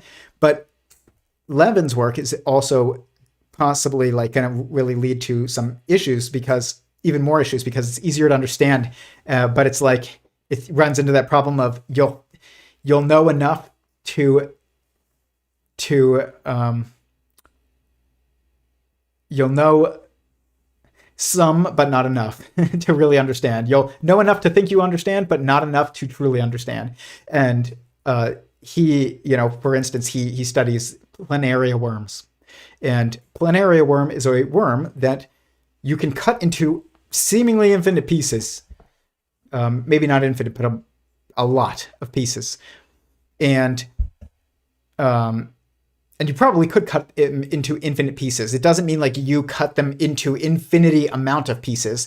It means you can make infinitely different cuts, and it will result in multiple flatworms being generated, multiple planaria worms being generated. If you cut it in half, it makes 2 of them. You cut it in fourths, it makes 4 of them. You cut it into 10 pieces, it will make 10 of them.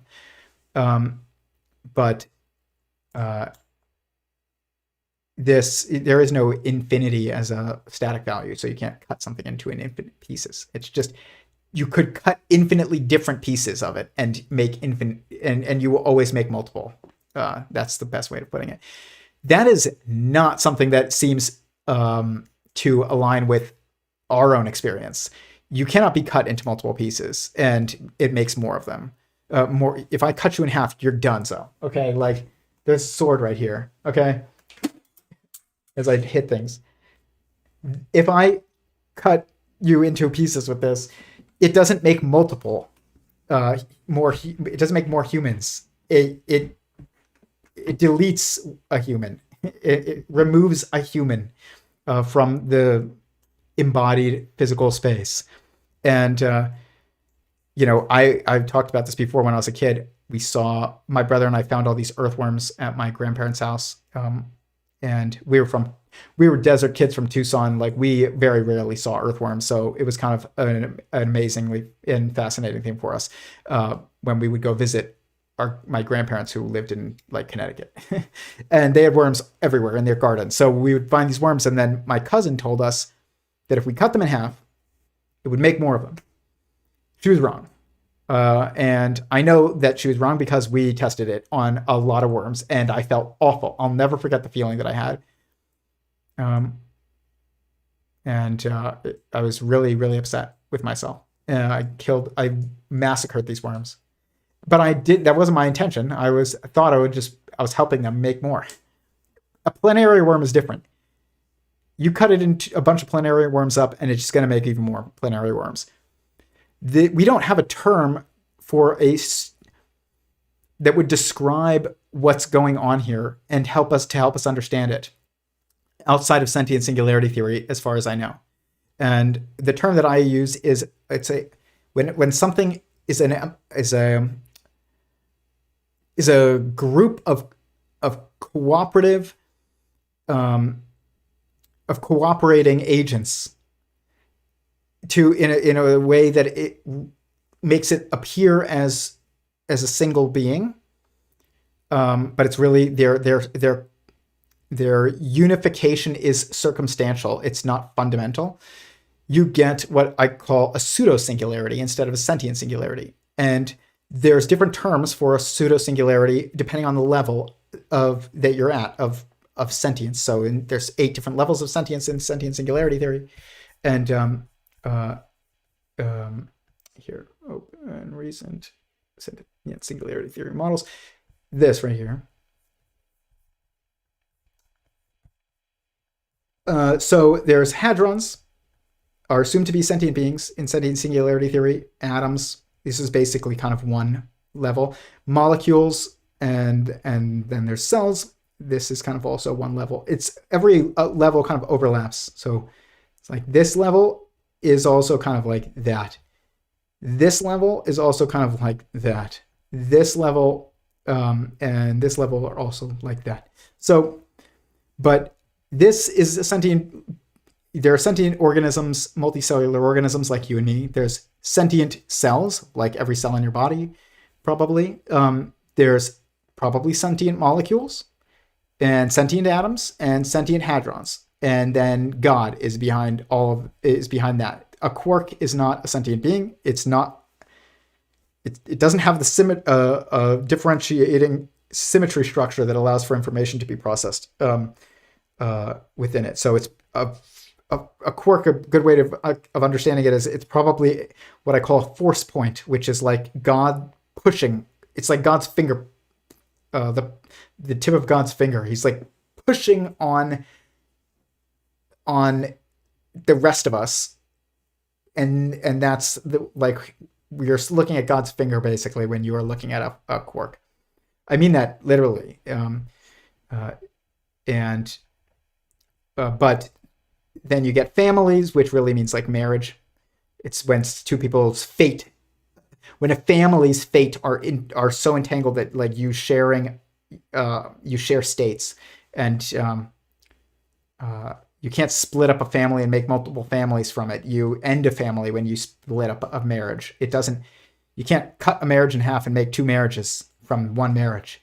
You cut a marriage in half. Yeah, the husband and wife might survive and go on and get remarried, but you're not making two marriages by the act of cutting them in half. It's just that they went on individually.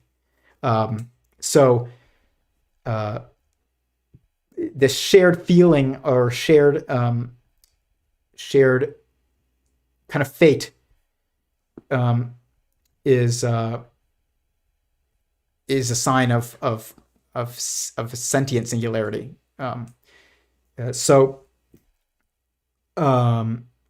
But each level here has also there can be a pseudo-singularity on the cellular level. And there can be a pseudo-singularity on the organism level, which I think I call these corporisms. Okay, the pseudo-singularity on a cellular on an organism level, I call a corporism instead of an organism. And so I think, and I don't know because you can't know the sentience of another being, and we can just look for evidence of it, but and see if we can confirm that there's evidence, but we can't actually prove or falsify what I'm saying. You can't prove or falsify anything to do with any propositions about the sentience of another being, or even of yourself. You're looking for constant confirmation, internally and externally. That's what you're looking for when you're studying sentience. Or anything fundamental, anything that you assume to be fundamental, you're looking for constant confirmation because it would be constantly apparent. It's funny because people will say they won't take anything seriously if it's not falsifiable, but then they're looking for a theory of everything, which means they're looking to understand that which is true always about existence, and that which is true always about existence is never falsifiable because there's no circumstance in which it's not happening, no matter what it is. So by definition, it's that which would be truly fundamental. It would be unfalsifiable. But a corporation is a pseudo singularity on the kind of tribe or nation level, I guess you could say, or caste level. It's not even nation level, it's like caste level. This is not an updated this would be like a much more, this one's updated. It's not nation here, it's caste, or even you could say tribe maybe, but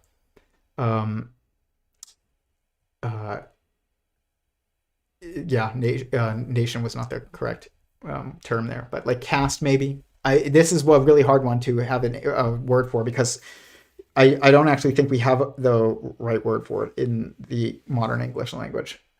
But that doesn't mean we couldn't have one. It just means we don't.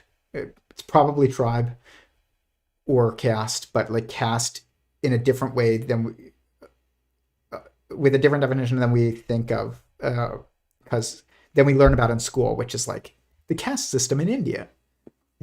That's not what I'm talking about. But I think that a Plenary worm is a pseudo-singularity. I think it's a corporism. And I think plants are also corporisms because you can cut up and it makes more of them. At least most plants are probably corporisms. They're not sentient beings. They are made of sentient beings, but they're not sentient beings on this level. They are made of sentient beings on this level. Same thing with planetary worms. They're probably not a sentient being on this level, but they are made of sentient beings on this level. Whereas an earthworm or a human being, or you, or your dog, or whatever, is composed of sentient beings on the cellular level, but also has a singular sentient being stacked on top of the assembly of sentient cells. I don't believe that that's true of a planetary worm. And you can't prove that, but you can look for evidence. Like, can you cut it into 100 pieces, and does that just make more? And they'll disregard that as being not evidence that it's not sentient, and they'll look for evidence of its sentience by looking for evidence of memory. And so, as the guy was speaking about in the last clip, probably many minutes ago, he was saying that plants have a memory of like 28 days or something. It's like, well, actually, if the cells of a plant had a memory of around 28 days, then assuming that's even, that their 28-day thing is true, which there's probably something to that because that's the moon, that is a natural, like women's cycle is 28 days too, so, and that's not a conscious choice by them. It's that is due to the cells in a woman's body doing going about processes that they know that they need to do, not the woman actually doing it. She doesn't think about, her cycle, her, fertile cycle.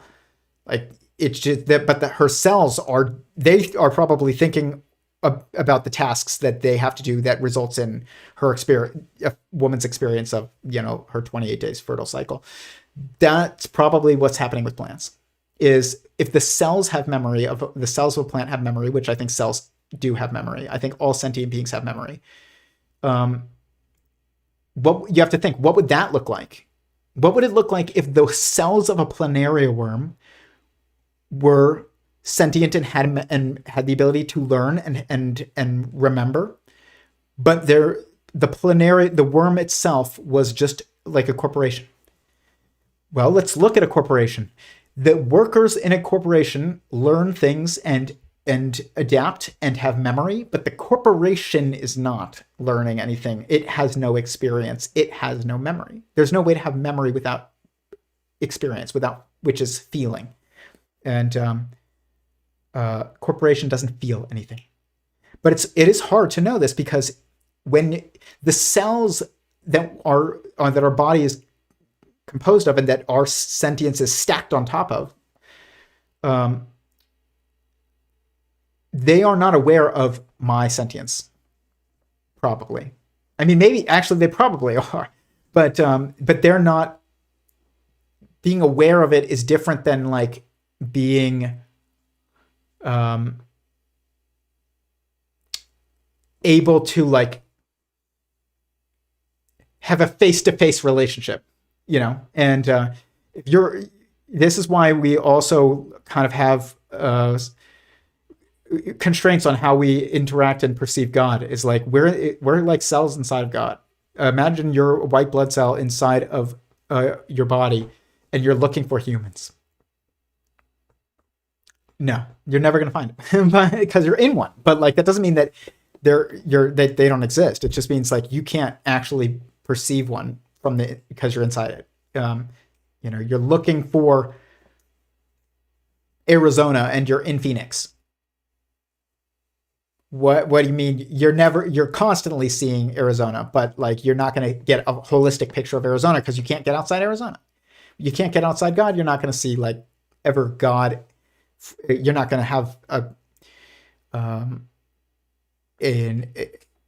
you can't have a relationship with God the way that you can or interact with God the same way that you can interact with like your friend who you are going for a walk with or whatever. like where they're next to you. You can't be next to God. It's impossible because he is existence. And so everyone that exists everyone else that exists must be contained within him. You can't be next to him. But what the point is that like when I say that a family or a marriage is a sentient being, and it's described as that in scriptures, it's, the two shall join and become one flesh. It's like, would you know if a marriage was actually a sentient being? Would you actually be able to? What would you? It's not like you can talk to your marriage. You're in it, or talk to your family. You are in your family. And when I say your family, I don't mean like the individuals in your family that make up your family. I mean your family as a single unit, which is there evidence that there is a singular unit there though? Yeah, absolutely. Replicatively, yes.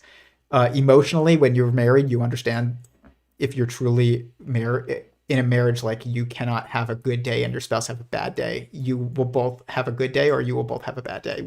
Even if what caused the bad day it didn't happen to you, it happened to your spouse. It also happened to you because it happened to your spouse. And so there's emotional and like entanglement. One person has a bunch of debt and the other one doesn't. No, in a marriage, like even it doesn't matter what is legally speaking. I'm talking about like in practice, you are unified in your goals so if one of you has a bunch of debt, both of you have a bunch of debt. It doesn't matter that it's in only one of your names. As long as you're married, you both have a bunch of debt. Any problem that any one of you has is a problem for both of you. That's not even true in a corporate environment where you're working for the same company and you have the same goals, but you don't really. Your coworker can have a really bad day and have, and fail and get fired or whatever, and like you have a great day. Maybe you even get a promotion. Like it's totally different.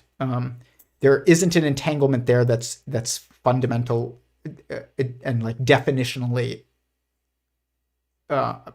true, whereas that is in a marriage it's different. Like you've intended to tie your fates together when you get married. Like that doesn't mean one of you can't die and the other one survives. It means that like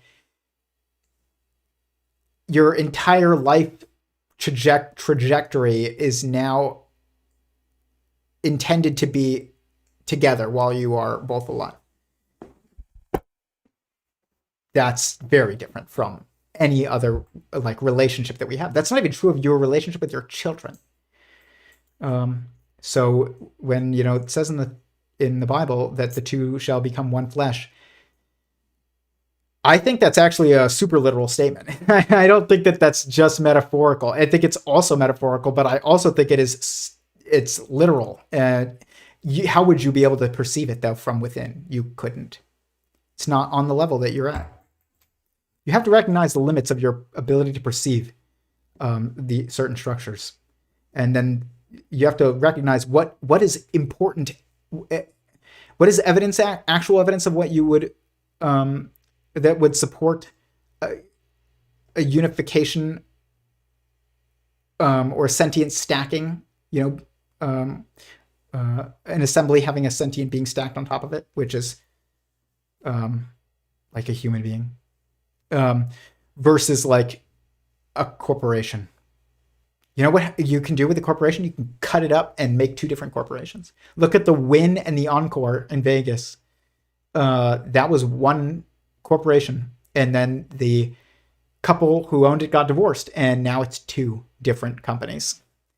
It's like a Plenary worm. But the thing is that what the workers, the people who work at these and employees of these corporations of the original corporation, Wynn Corporation, I think it was, learned about how to do their jobs and how how to approach problems and things like that, and the culture that's created, which is kind of like the collective memory, but it's not real memory. It's the appearance of memory. It's just collective storing of information, but it's not actual like personal memory, which is what memory is. Then even after you split the company, those lessons persist in the two that have now been created. This is what they're seeing in plants. This is what they're seeing in planaria worms. That's not what happens when you cut an earthworm in half. Dead. Dead. Everything's dead. The cells in it are going to die as well, and eventually, at least most of them. And you're not making two of them. That's the end of the memory that manifested. It's just different. And so I think that this is a big problem though, because what it's leading to is you'll have Carl Friston and Michael Levin say things like, a thermostat has a degree of agency, and that everything is an agent, and it's really just a sliding scale, and we need to take this into account and more morally and things like that. And the reality is anyone that is someone, and because they are sentient, has moral value. Even protons and neutrons, if they're sentient, and certain molecules, if they're sentient, certain cells, if they're sentient, and organisms, if any organisms that are sentient. But it's interesting because but that doesn't. But there are things that don't have like moral. We feel. I don't even know. You can't prove it, but like your experience is that some things do not have moral value. This chapstick is not. I do not worry about respecting this chapstick or this knife, this pocket knife. Like this does not. It's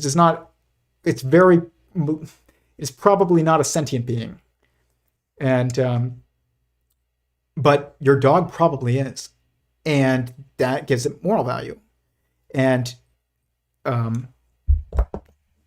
that's very different. But the thing is that if there is sentience, if everything is on some kind of sliding scale of agency, everything, which really, like, what is it?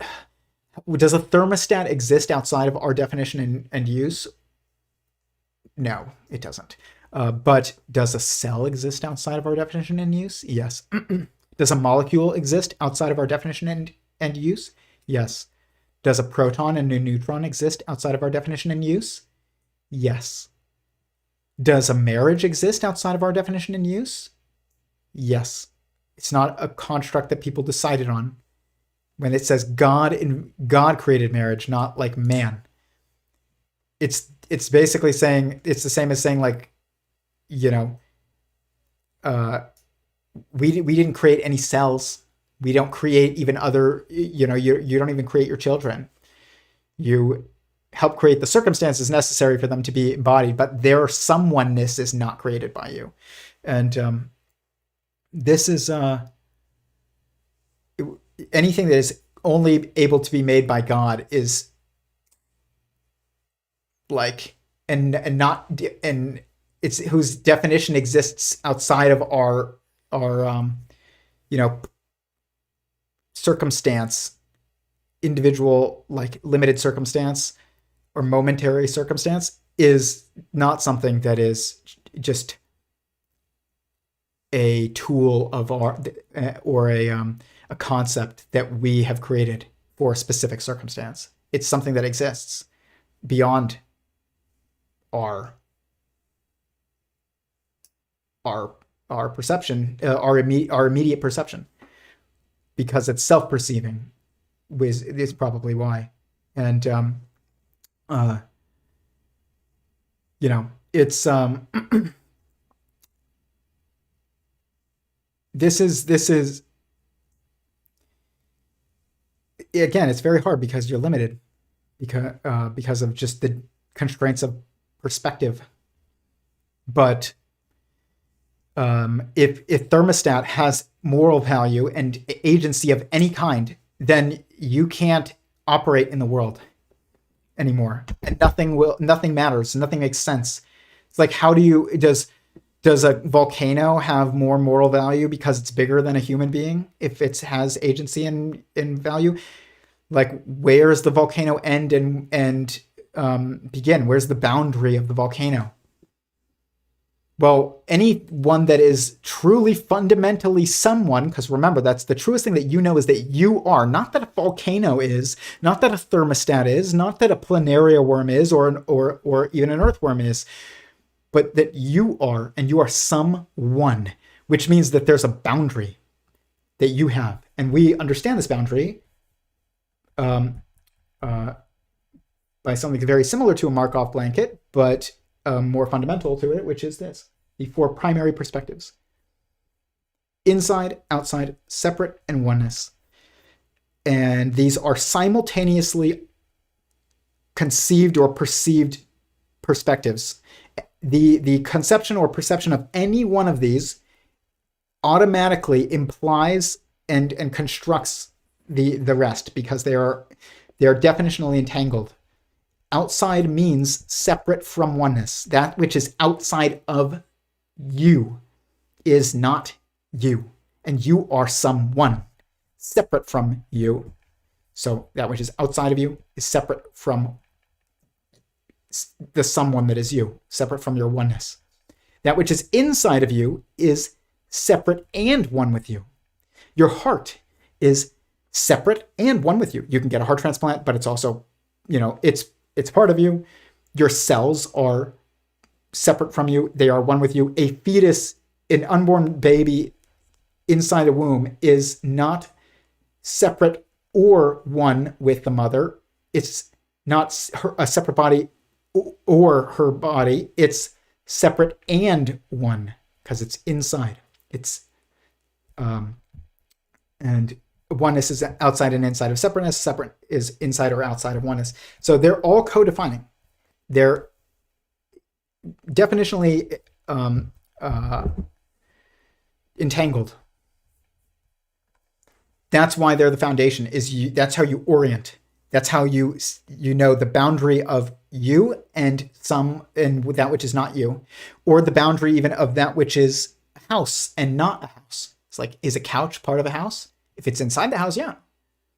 But if it's outside the house, no. And but the house is not having a perspective, is not perceiving these four primary perspectives. It's you. At least we can assume. We perceive this in relation to ourselves and to other things outside of ourselves that we have actually defined, that don't exist outside of our definitions and uses, like a thermostat. Even act physically, like it doesn't exist outside of our definition and use. We have to define it. We have to build it to use it. Otherwise, it doesn't exist. There's no thermostat outside of our choosing. And we don't construct it out of sentience. So why would it be sentient? And that's not true of us, though, because if when God is the only one who is, and sentience is fundamental nature of existence, the only thing God can construct others out of is sentience. So he's constructing sentient beings from sentience. That makes perfect sense. But we're not. We're constructing, we are constructing things out of sentient beings, but not out of not their sentient nature. We're focused on their physical embodiment. When you build thermostat, you don't need to think about the nature of whether or not the molecules are sentient. You just need them to be building blocks. It's different. But Kurt Jaimungal said this, and this is very important. I'm going to link his thing below. I don't know what time it is. I'm like scared to look. Okay, it's only just after midnight. So where is it? Kurt said, and I talk about this all the time on here, and if you watch this, then you know. And then I don't hear enough people say this, and I heard Kurt say it. Alex have become much more radical. He spoke at the Science of Consciousness conference last year, and he said, sort of, time's up.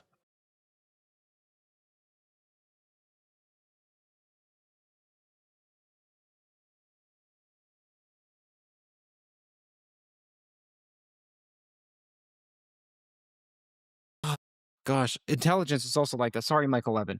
What he means by intelligence it's not what I mean. It's not this pragmatic definition. There's something else there. A problem with deflation is that it's twinly inflation. So what you've deflated can be used to inflate something else. Say a computer is sentient. We say that. Why? Because I've defined sentience to mean it exhibits some speech patterns. Let's say that property S. But then that means that our sentience boils down to, say, speech patterns or property S. And it makes us more like the machines, more like whatever else exhibits that property. Now, we may be, we may not be. Just know that acting as if a phenomenally thick word isn't phenomenally thick will color your perception of yourself, potentially false. They deflate us. They make us have a wrong conception of ourselves, potentially. Prediction is also like that. Something will say something, predicts something. People will ask me to close. 5 minutes left. People will ask me, do I have any...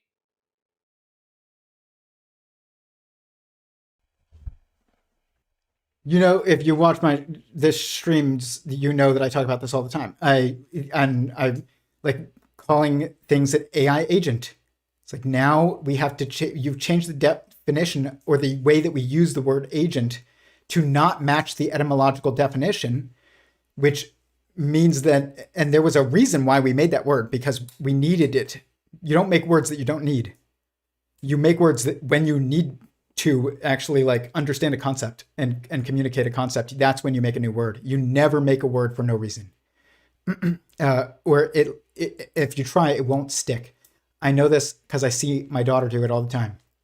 And I remember doing it as a kid, and none of those words exist anymore. Like, you know, so when we say, but the context has been destroyed of this word agent when you use it as for marketing purposes, which is an inorganic context. And I say that as somebody whose job professionally has been marketing for most of my life, and is very good at it. And it's manipulative. AI agent. Now, if that's an agent and we start using that word like that, it's going to change how we understand our understanding of the word. And in fact, it will make it so we cannot understand the word. This is what happened with the term intelligence. We started using it in when we said AI, artificial intelligence. Now we don't even know what artificial means. We don't know what intelligence means. We don't know what agency means. We don't know what agent means. We don't know what smart means. And Elon Musk, who's somebody who you'd think is like genuinely, usually, often much smarter than most people, gets on, Twitter or X all the time and is talking about how Grok is smarter than, college student now. And I don't know if he doesn't understand what smart means, or he does, and he's just saying it because he's pushing a product, which is Grok, And but the thing is that if you start using the term like that, you're going to lose the ability to understand it, because you need the term. Hold on. I said at the beginning of the stream that I am getting a bit of a cold. So my voice is going out. So I got to end it pretty soon. But this is all of our words. Language is a blockchain. So is DNA. Today I was watching a bit of like this webinar conference that I saw Eric Weinstein and a few others shared on Twitter about like the morality of editing a genome of humans and things like that. And you can't just edit one gene. Genes are, it is a chemical blockchain. That is what DNA is. And numbers are a informational blockchain. And so is language. Every subsequent number is built on the preceding number, the existence of the preceding numbers. If you just removed the number 3, and I don't mean the symbol even, I mean like the concept of it. You can't have the concept of 4, like, because it's one more than 3. And you're losing information that is beyond just the obvious. Same thing happens with DNA. You cannot just edit one gene with CRISPR and that's it. It is going to have a ripple effect on the entire system. And the same thing happens with language. You cannot edit. It's like you're trimming a tree branch. Like you're also gonna trim all the branches that are connected to that tree branch. Can't just trim this one, but not all the ones that are connected. You remove a link, you're breaking the chain. Like I said enough metaphors, but it's very important that we recognize that all fundamentally true information is the form of a blockchain, which is just,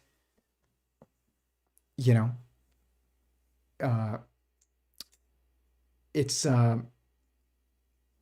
just constructive information. It's information that is constructed on and built from its own self. It's not just built from external information. That's like the difference between a blockchain and just a database. It's like a database is just, all of the information in it is dependent upon an external context. And blockchain is internally contextualizing. Same thing with DNA, same thing with language. And but agent is the root of agency.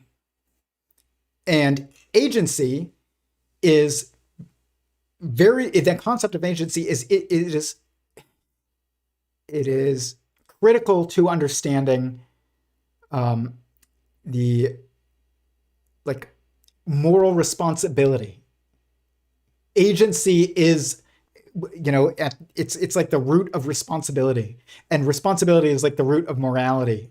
And so you destroy the definition of agent because you wanted to sell a product, and now we don't know what's good and bad anymore.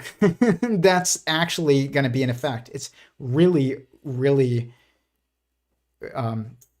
important. So, Michael Levin's sitting there. He's worried about making sure that we take other sentient beings into account when we are going about our lives, which I agree we should. But if you get it wrong and you assume that a thermostat has agency, then it has moral value, because it's all tied together. Agency is tied to responsibility, which is tied to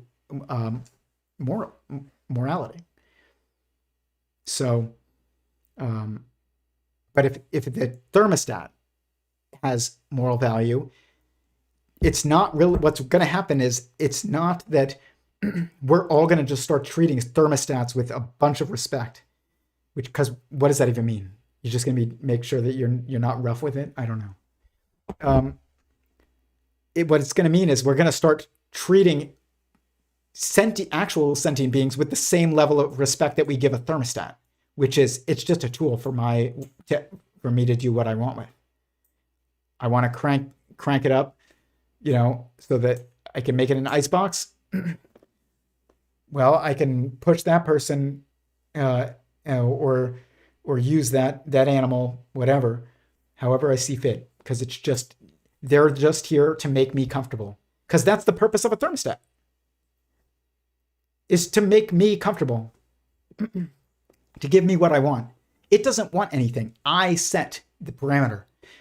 And that's what is the problem. It's like, just if you're going to define or assume that a sentient being is, that something is a sentient being, or that is someone or has agency, just because it can be, it can make changes on its own autonomously, which is, it's not, it's all pre-programmed by us. That's, you're gonna even, you don't even understand the term autonomy anymore, you know. If you look up AI agent right now, AI agent,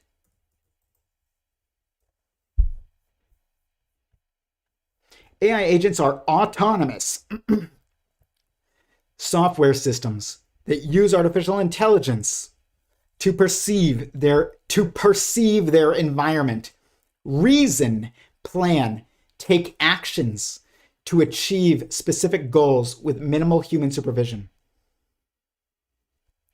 No. That's not what they are. They are math equations that with a bunch of different where a bunch of different people can input different values into different inputs.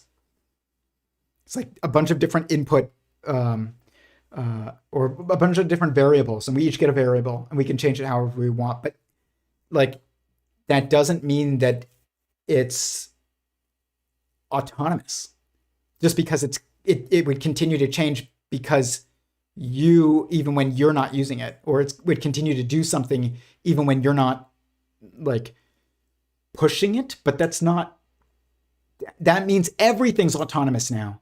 That means when you roll a ball down the street, it's autonomous. It's not autonomous. You had to roll it. Someone wrote the code. Someone put it,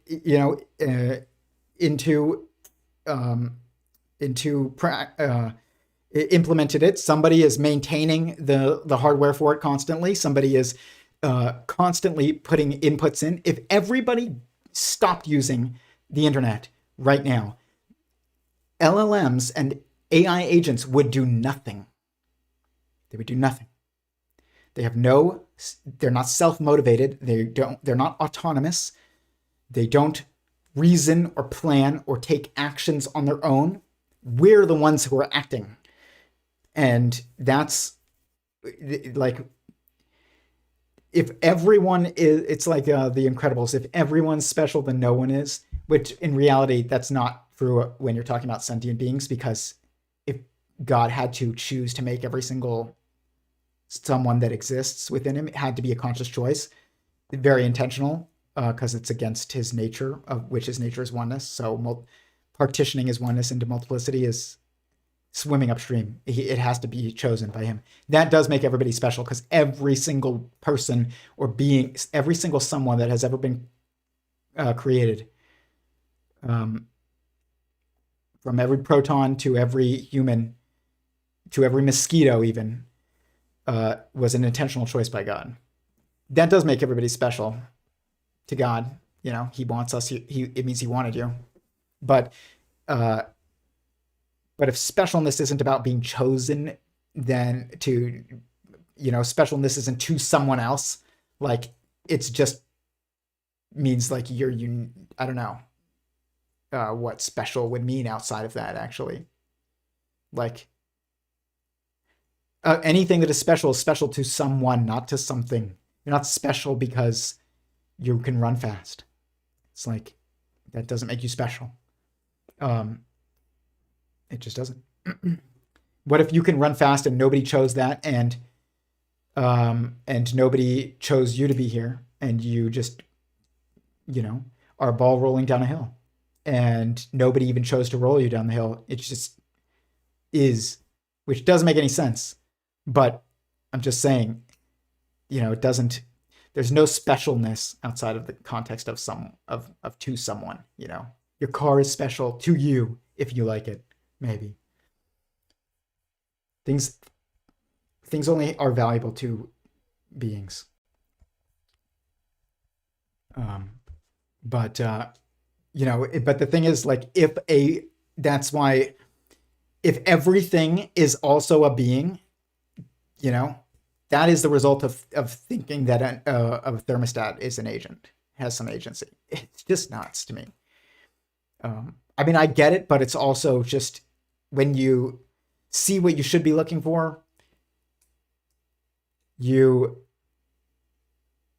realize why it's so incoherent. But if you don't know what yet to look for, I understand why a thermostat would be like a good question, seem like a good question. But it's not. A thermostat has no goals. It has no will of its own. Will is, by definition, freedom of will is will. Like, if you have agency, you have to have will, which is the ability to choose your own goals. Thermostat doesn't choose its own goals. Even if you want to say it has goals, I set the goals, not thermostat. And I don't even think that it's correct to say the thermostat has goals. You would say, I have goals and I am using this tool that is a thermostat to achieve my goals of keeping it a constant 68 degrees. I really need the thermostat adjusted in here. It's very hot. All right, let's go, and we're gonna finish up. There's so much in this talk, and I definitely recommend you watching the entire thing on your own. I will link it below as soon as this is we get off the live stream. But here.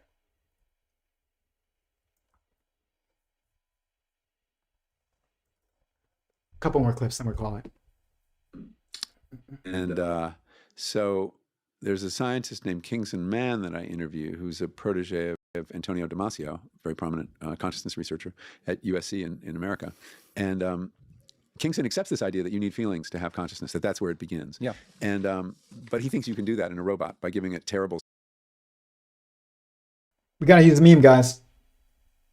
What meme? This meme. I've been saying it meme. This from Independence Day. He's like, I've been saying it, ain't I been saying it? I've been saying it. I don't know, I love that clip. I've been saying it.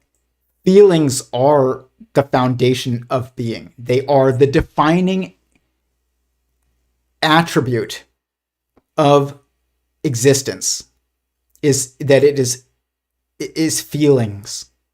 And because self-awareness is feeling, like that is what it is, what feeling is. It's not, you cannot have feelings and not be self-aware. The way we use self-awareness is not like actually what self-awareness means when you just look at the term self-awareness.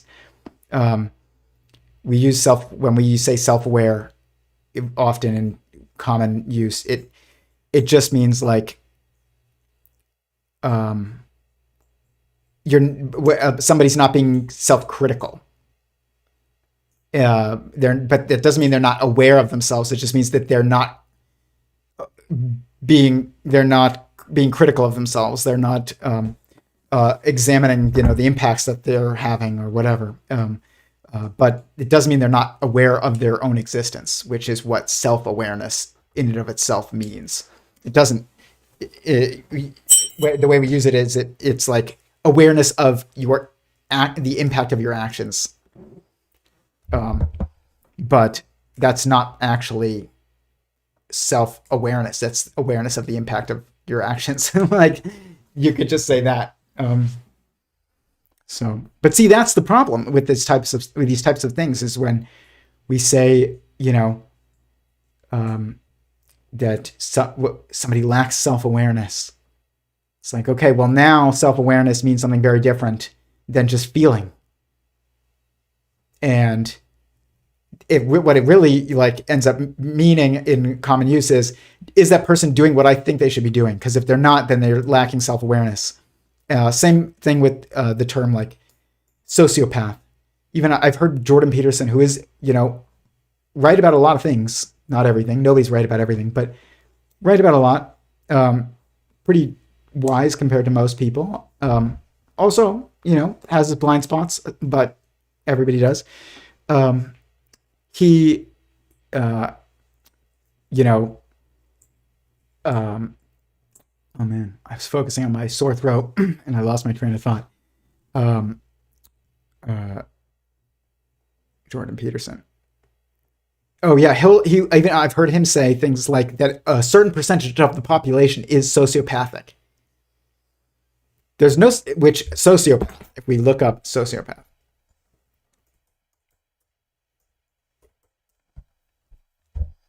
is an informal term for someone with antisocial personality disorder characterized by a profound lack of conscience, empathy, and remorse. Is often exhibits impulsive, manipulative, and aggressive behaviors.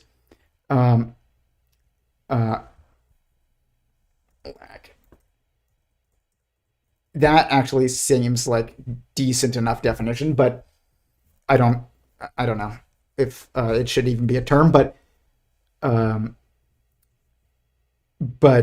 when you hear people use the term, it's often said, stated that it's someone without feelings.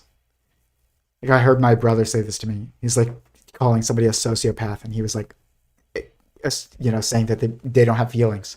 But really, what was happening is that they were doing something that hurt his feelings, and they didn't care as much about his feelings as they cared about their feelings, and so it makes them look like a sociopath. Whenever you're like, how can this person treat me like this?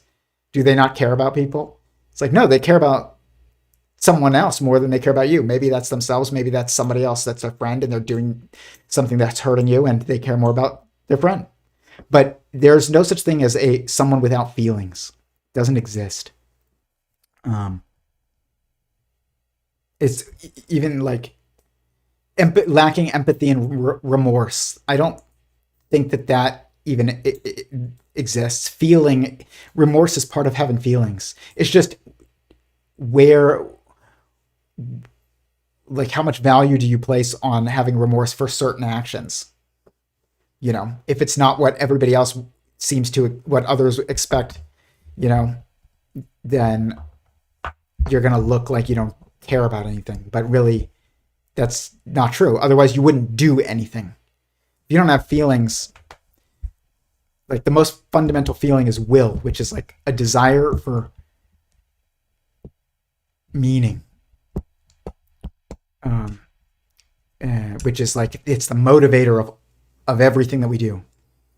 And which is the desire to do is motivated by a desire for meaning. That's what it is. It's like the backbone of motivating us, which meaning is just to have an impact, to maximize your impact, to have as permanent, to make it's the desire to transcend your own self. It's like you want, and you try and do that by making it so that your impact is, continues after you die, and it matters to people and beings beyond you. And, you help animals, makes you feel good, makes you feel meaningful. You help somebody who needed help, makes you feel meaningful. You have a kid, take care of that kid, get married. You have a permanent impact on somebody now and on the rest of their life. It makes you feel meaningful. And, but what it kind of is it's like an attempt. It's odd because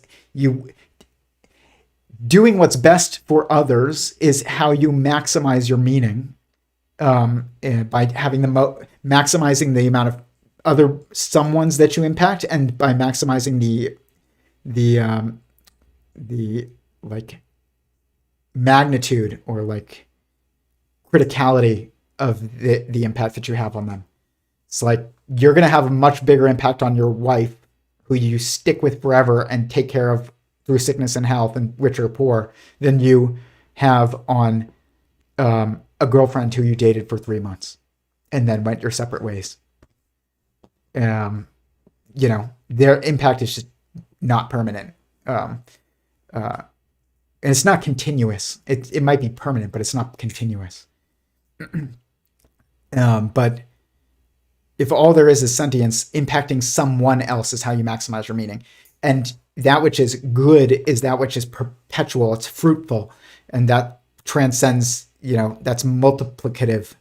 So you have a kid, you take care of them, they succeed, they get married, they have a kid, and they have kids, and then they're all helping people along the way. You're maximizing the amount of people to even have an impact. Or even if you aren't having kids, you don't want to be your actions to be contrary to like the structures that would encourage the maximization of opportunities for meaning, which is maximization of people, and depth of, relationships, I guess you could say. But but my point is like, it's oddly selfish motivator is actually fulfilled by selfless actions. And I don't even want to say selfless, but generous actions.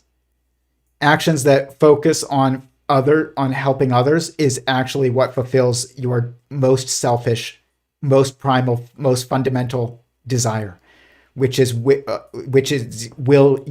itself, which is kind of your desire for meaning, which is the desire to transcend yourself. It's to do that which is not, to create that which is not, to be more, to do more than what? Than you. It's an odd thing. Okay, let's go to the chat. Let's see how many people are still watching. Okay, please hit the like button if you are finding this valuable. I'm going to end it on the last clips, and then we're going to go.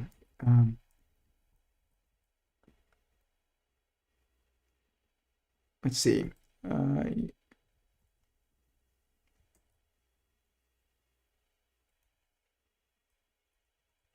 Okay, two things, two clips. That's it. You may not end up with knowing more about consciousness, but maybe how to use it better, right? And that's sort of what your story just illustrates. And how to defend it too, because there are interests in our society that have designs on our consciousness. Social media is trying to hack our attention. What is that? But that's how we it's how we allocate our consciousness. Yeah, right? yeah, to indeed, indeed. And now we're forming, emotional bonds with machines in the case of chatbots, and that's another, I think, assault on our consciousness, and it limits the kind of, the amount of spontaneous thought we can have. So I think that there's, I've been thinking in terms of consciousness hygiene, that it's something we need to protect. Because it's precious and it's under siege. Indeed, and it's funny how people have you heard of Alex Gomez-Marin? He's this neuroscientist. He's been consciousness hygiene. This is. There is a term for this. It's sins and mitzvahs. Like sins and mitzvahs help with you understand what consciousness hygiene is. And but in the technological space, there is a lot of things to consider. For instance, like you have to recognize that which makes you an agent and a thermostat not an agent is that you can choose your own goals and pursue them. You're not just responding to others. You are, and your actions and your thoughts and your emotions are not just subject to someone's exterior actions on you. It's also it's mostly dependent upon your personal internal goals and actions. And so there's a couple things that I've just been focusing on myself and trying to help with my social my consciousness hygiene is like YouTube Shorts, which now, if you're a parent, you can make a YouTube account for your kid that doesn't include YouTube Shorts because Facebook got sued and everybody got scared. It should be that way where I should have complete control over the content that I see. I should be able to be like, I don't want to see shorts because then I just start mindlessly scrolling and reacting. I'm not in control of myself anymore. I'm letting my state be controlled by external forces. And Twitter too. Twitter is, you get on and nobody gets on is like, I'm getting on because I'm seeking a goal that's like personal and true, and it's not to manipulate other people, and it's not to be manipulated. It's to achieve something. It's a true goal, not just be manipulated or manipulate for the sake of manipulation. Short form content like Reels and YouTube Shorts, TikTok, and Twitter and Threads have an incentive structure that is intrinsic to them. It doesn't matter who runs it. You could change the ownership and the goals of the company and the level of censorship. It doesn't matter. It's the incentives of the nature of the platform itself that make it toxic to your consciousness. It's diminishing of you, it is destructive to your agency. And there's no way for it not to be. It's all you can do on Twitter is be incited and respond or incite others. You cannot seek information and solve problems and things like that. That's not the point of it. I'm not saying it never has happened. It just means like it's not, even when it has happened, it's not the ideal medium. But when I go on YouTube and I'm not looking at shorts, which they purposely make as the first thing that you see when you turn on the app on your phone, if you're not on a kid's account, that just shows you how manipulative it really is. It's the fact that like they have, because they were afraid of being sued, they'll claim, oh no, we actually care about like people, we don't want to hurt kids and like harm their development or whatever, their mental development.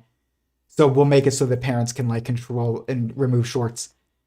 Dude, if you thought for a second that it was even possible that that it could harm your mental development, you wouldn't force it to be the first thing that people see. If you do that, you don't care about like how it impacts people. You just care about being perceived as caring about how it impacts people because you don't want to be sued. But when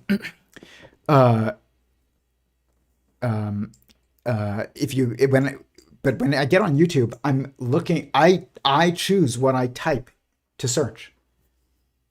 If I'm not looking at shorts, and if I get on, even Reddit, I choose what I want to read about, the topics that I want to look for. At least that's the right way to do it, and the medium is constructed to cater towards that. There's constant attempts by the people working there to maximize your time on there, which is when they start inputting things like shorts and suggested for you and ads and things like that. But if the entire platform is short form content, is no way for you to, it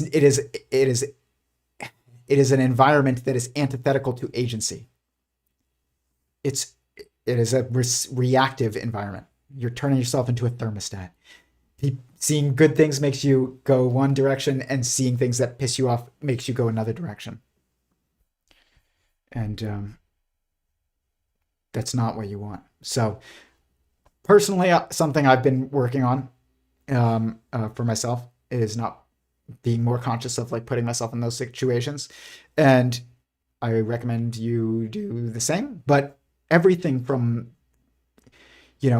thinking about what you eat, whether or not something's halal or kosher, and not just responding to whether or not something looks, has been made to be as juicy and sweet and sugar filled and fattening as possible, chocolate dipped bacon or something, super not kosher, but also, and not halal, but also not something that you would eat for sustenance at all either. It's something that it's not even something that you would eat regularly. It's like something someone invented to capture your attention and get you to eat it. It's not something that you like, I'm going to go to the grocery store and this weekend, what do we need? We need eggs, we need milk, we need some steaks, and we need some bacon dipped in chocolate.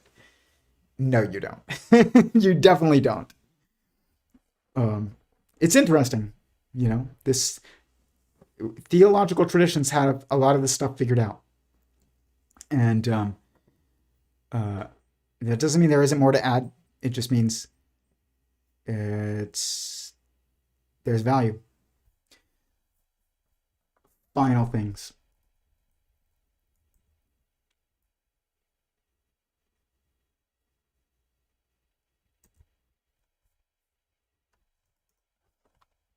When I say sentient singularity theory, isn't that name is so far the going to be, or not even going to be, is already the most fundamental theory that metaphysics theory or theory of within scientific theory, and because its context is science, is the scientific narrative that we currently have.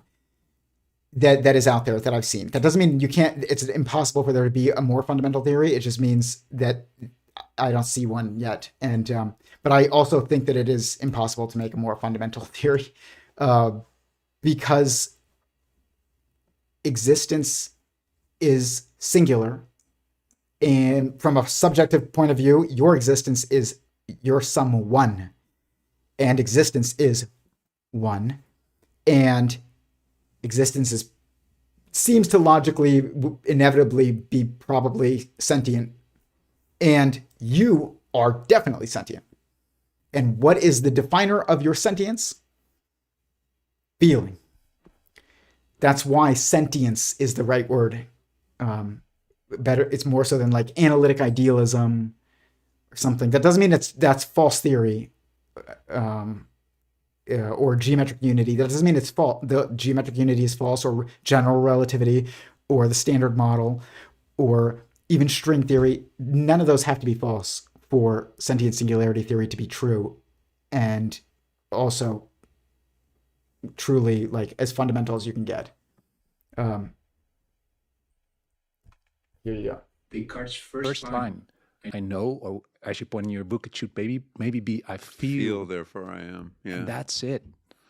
And the magical thinking is matter. And of course, we need to explain matter. So the burden of proof on idealism is, of course, how do you get from that to something that very well, I mean, it feels like solid stuff and independent of me. So that's a big open question. But I mean, not only neuroscience, but physics points us in that direction. And if, as a journalist, it's not your task to put judgment here, and as you said, you don't want to commit. I'd be happy to make a judgment if I had certainty. Yeah, but I mean, it's not a journalistic reluctance to draw conclusions. No. If you read my work on food, or psychedelics, Yeah. I draw conclusions all the time. I'm not shy about that. No, it's just not being convinced. Yeah. But as a person, your point about magic and materialism, I think is well taken. I think, magic is just a way of insulting ideas you don't agree with. Yeah. I don't think Dan was right about. Exactly. People asked me when they saw that I had this theory. Somebody asked once. They said they thought I was crazy. But they didn't really look, they just assumed. The fact that I thought that I could even approach this and make progress to them seemed crazy because they can't picture them doing it. So they can only picture some idol, untouchable idol trying to do that. Somebody who operates in a way that they just can't understand. That's nonsense. But I remember they said to me once, do you believe in the supernatural or in the paranormal? The paranormal. It doesn't matter. Same. We use it the same way, almost. And they would have used it the same way. I don't remember which term it was, paranormal or supernatural. And I said, that depends on what you define as paranormal or supernatural. And I was like, how do you define it? And then I'll tell you whether or not I believe in it. And they were like, you're being manipulative. That's ridiculous. And I was like, no, I'm not. Tell me how you define it, and I will give you a yes or no answer on whether or not I believe in it. and they refused. You know why they refused to give me a definition? Even though they're asking me whether or not I believe in it. Because what they're really defining it as is like the same way people use the term magic. It's that which is fake, that which is not true.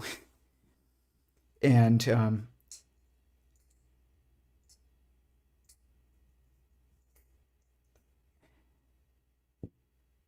the thing is like I said to them, I had said to them, there's only two different definitions that you could choose between. One of them is that which is fake, and the other one, or that which is not true. And the other definition is that which is true, that does truly exist, but we don't understand, that is currently beyond our understanding. And the thing is that why would I say I believe in that which is fake? That doesn't make any sense.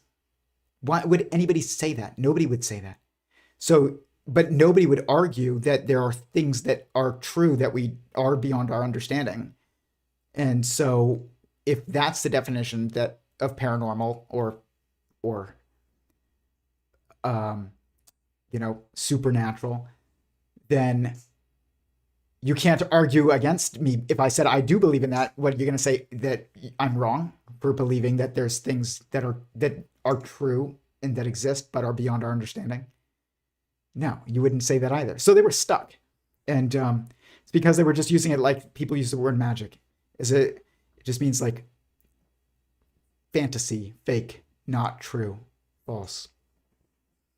And but somehow we can throw causality out the window and believe that every time anything changes, it creates a new universe, or that there's a multiverse, infinite multiverses, each with their own laws of physics, which really means like their own different logic, which means logic doesn't exist anymore. It's all nonsense. But anyways, but the point, the preceding point was feeling. He says, I'm not convinced of any, I can't, he's like, I can't endorse a theory because I'm a journalist. I'm just here to report the various theories. And if I was certain of one, I would say it. I would say, this is what I believe. Is it correct? But he's like, I'm not certain. But the thing is like, what is he certain of? That feeling is the foundation. Back to just Descartes' first line. I know. Well, I should put in your book, it should maybe be, I feel. Therefore I am. Yeah. And that's it. Michael Pollan is the first person besides me that I've ever seen say that. I feel, therefore I am. I think therefore I am is also true, but you can also be and not be thinking. You can just watch TikTok shorts or something and not be thinking, or TV and veg out. But you can't be feeling and not. You can't stop feeling and be, but you can stop thinking and still be. But if you are thinking, then you do exist, and you are someone. Only someone can think, but that's not. It doesn't define whether or not you exist. Feeling is existing. It is existing. Anyone who's someone understands, perceives their someoneness in feeling, via feeling. So I feel, therefore I am. On my Twitter, which is an awful platform, don't get on it. But if you did get on it, you should probably follow me. I never post. And when I do, it's like sharing streams. It's not inciting people. Because it gives me anxiety to like think, to have to worry about what people's responses were even. But I say this.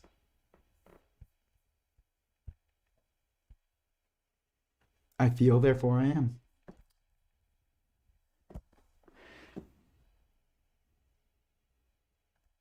Been saying it.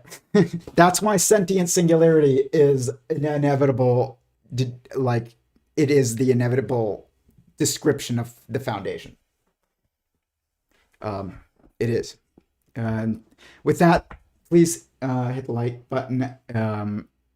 Really helps. If you have any questions, comment them in the comments down below. I will address them in the next AMA, which is probably going to be next week or the week after. I need to go rest my voice because my daughter got me sick and gave me a cold. New here. I see knots in the background. Curious if that's a metaphor. Yes, a mind is an entangled knot of strings of information, which are each perspectives that are contextualized by each other. Every mind starts with the 4 primary perspectives. These are interdependent and entangled. It's really one string that's tied into a knot around itself. Inside means separate and oneness. One outside means separate from oneness. Separate means, inside or outside of oneness. And oneness means outside and inside of separateness. So it's one string that is tied around itself in a certain way that it's like a metaphysical string. And that's what this is.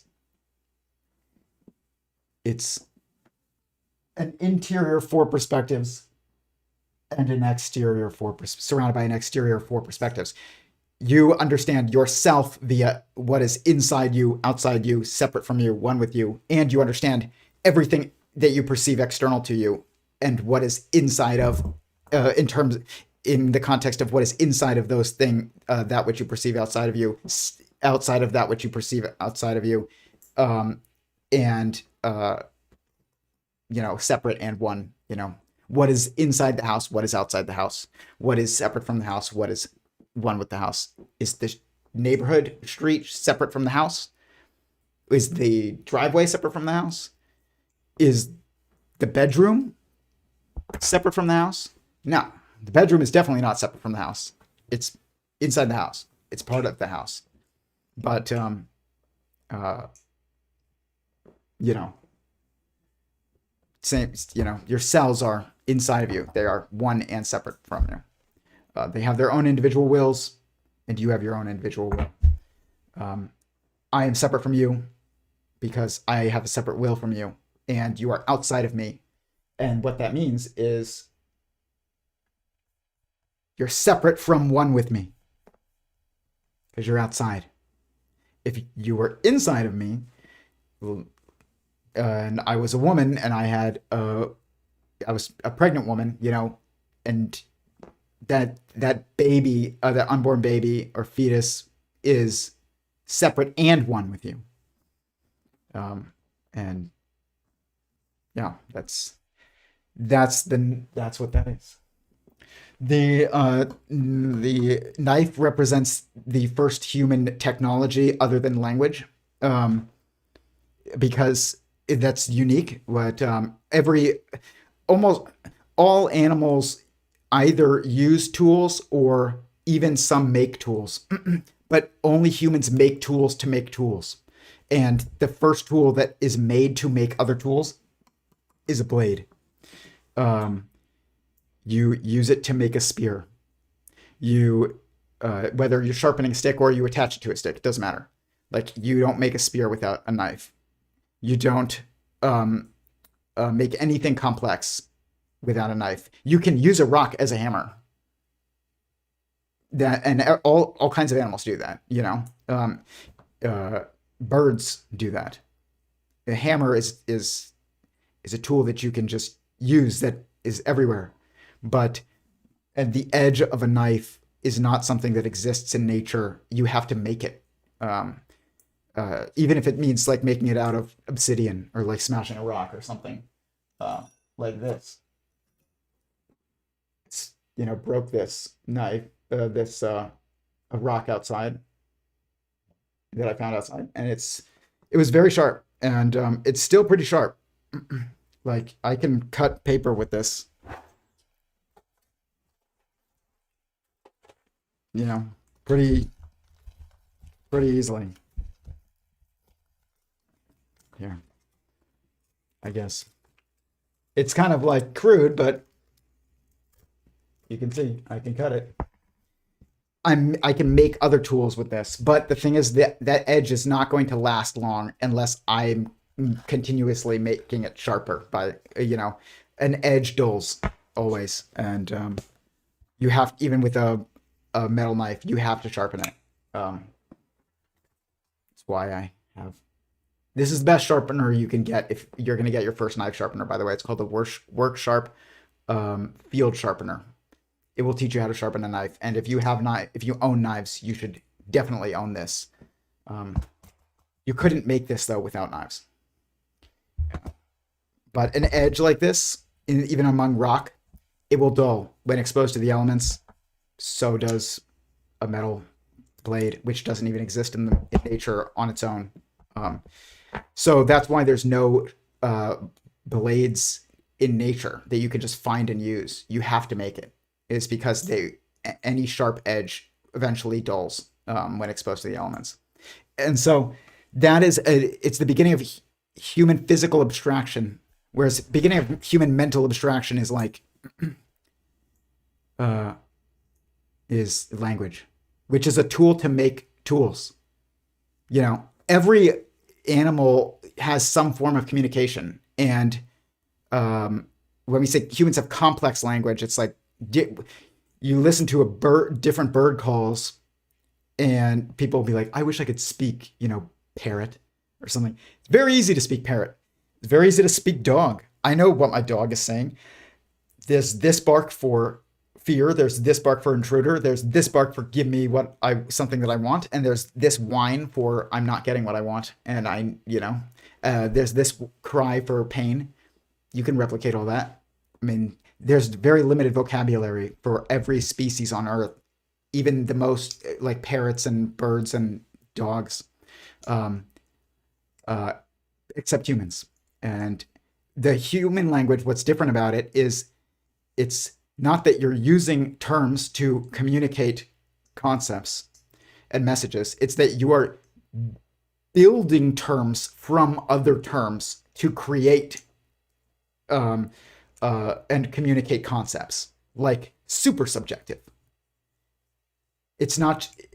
You're able to construct a message that contains information that is not directly linked to the current immediate circumstances. Whereas birds can, no matter how complex their language is, they're never going to be like, tomorrow I want to do this. Though they could get a language that can be like, right now I want to do this, but not tomorrow I want to do this. And we could be like, tomorrow I want to actually try something new, and this is what that thing is that I want to try. And it's like, you're just building terms from terms from terms from terms. It's a tool to make other tools, like knives. It's fascinating. That's the difference between humans and all other species. It's not tool use. It's not tool creation. It's the creation of tools that we use to build other tools. It's cool, right? Awesome. I feel, therefore I'm real. Exactly. You got it. I feel, therefore I'm real. Cool knife convo.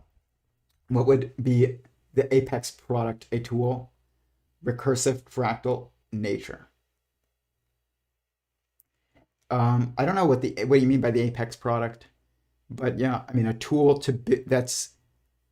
that you can use to build other tools. That's what is the ultimate tool. Is always a tool that is able to be used to build other tools.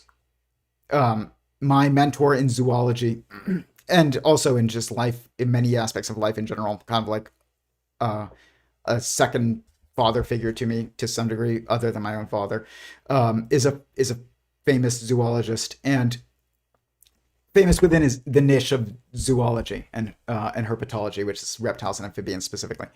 And he told me that when he was in school, that his best teacher ever was shop class. Was the teacher of shop class, and at or woodworking shop, where you built things. And this was a long time ago.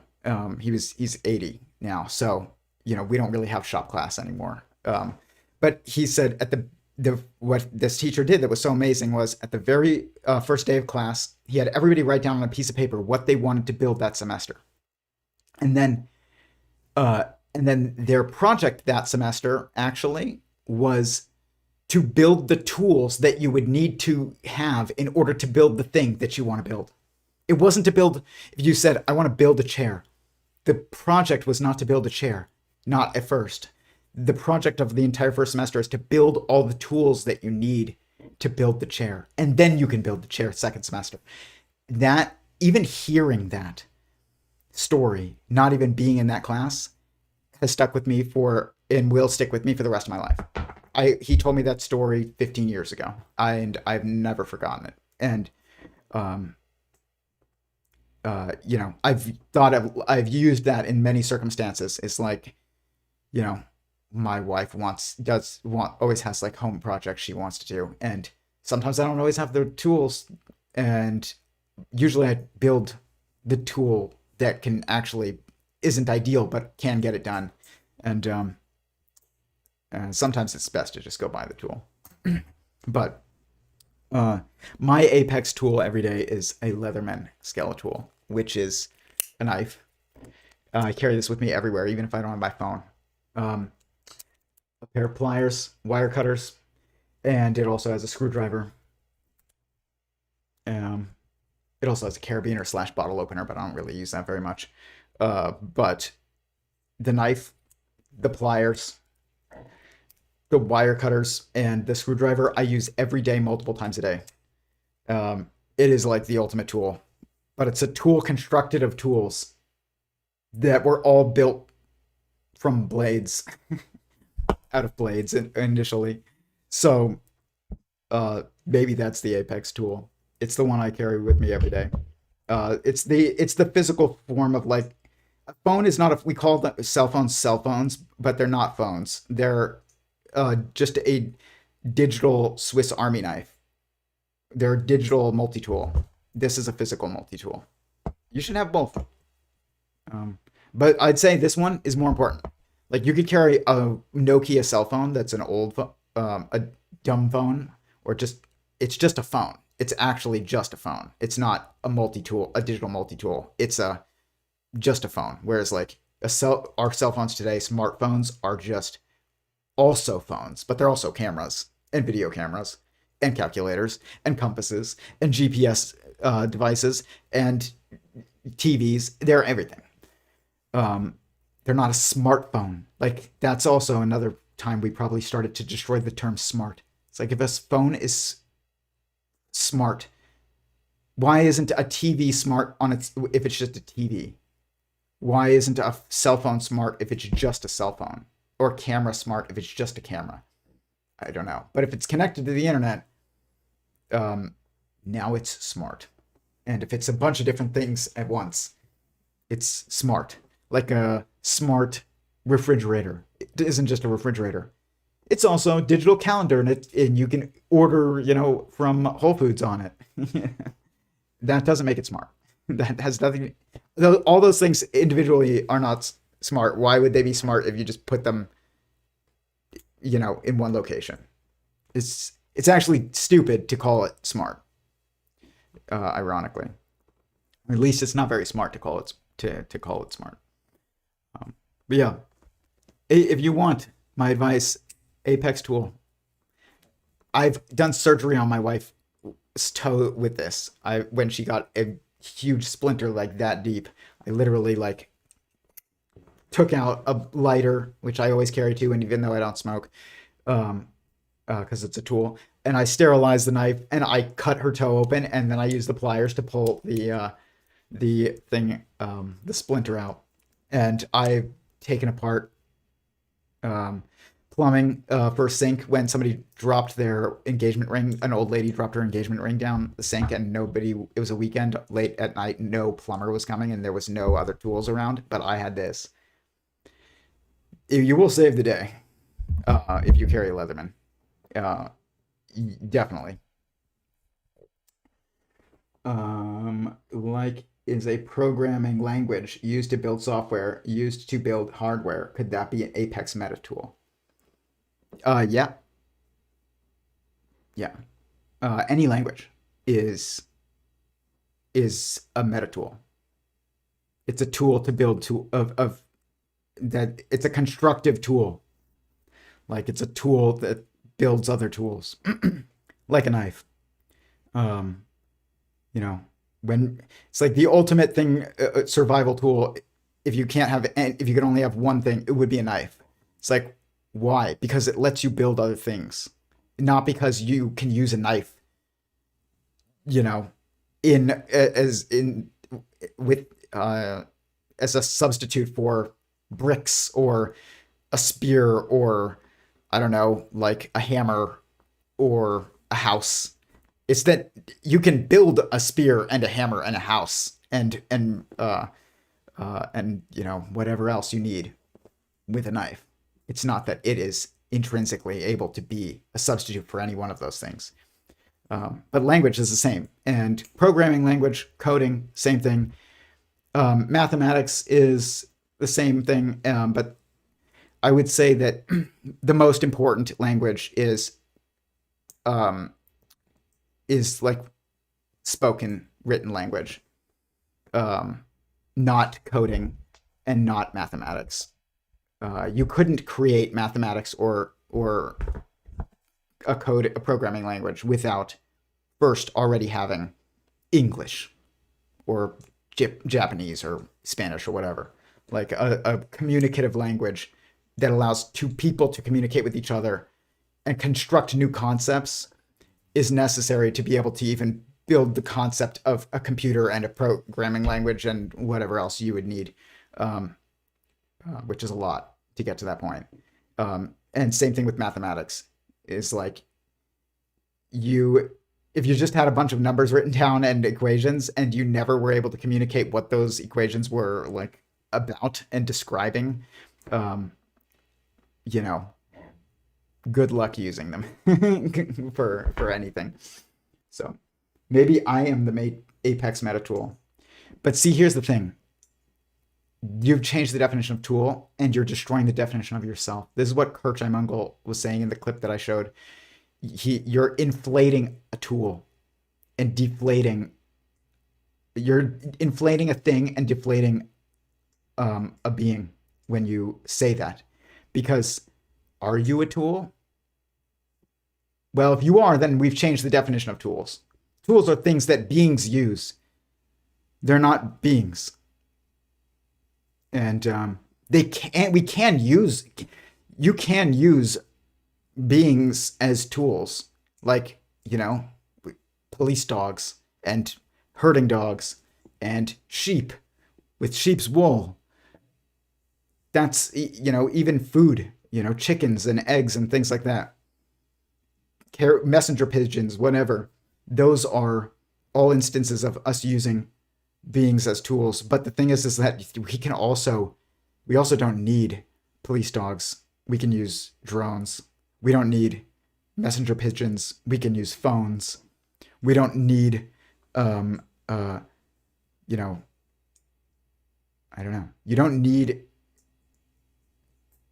to ever need to use beings as tools you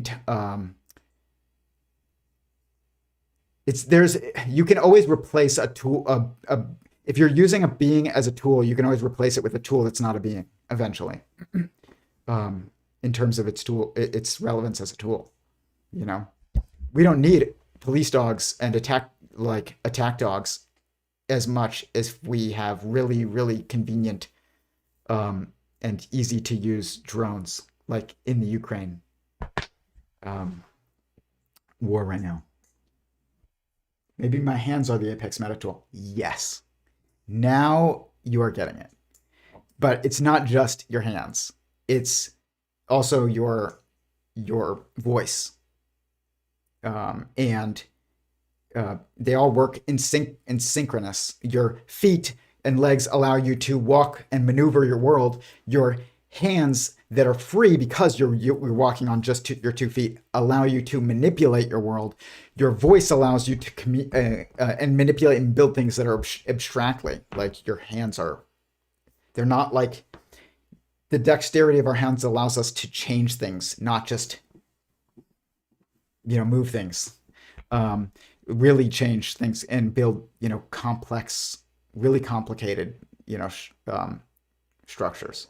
And your voice allows you to communicate it, even to yourself,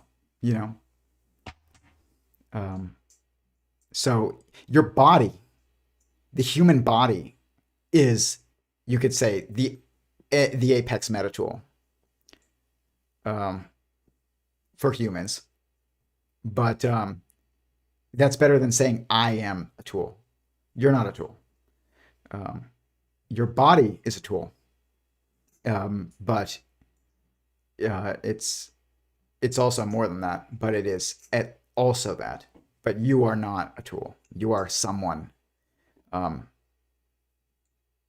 And that's important to always be able to distinguish between someone and something. So anyways, with that, thank you, everybody. Please hit the like button, and I will see you next week.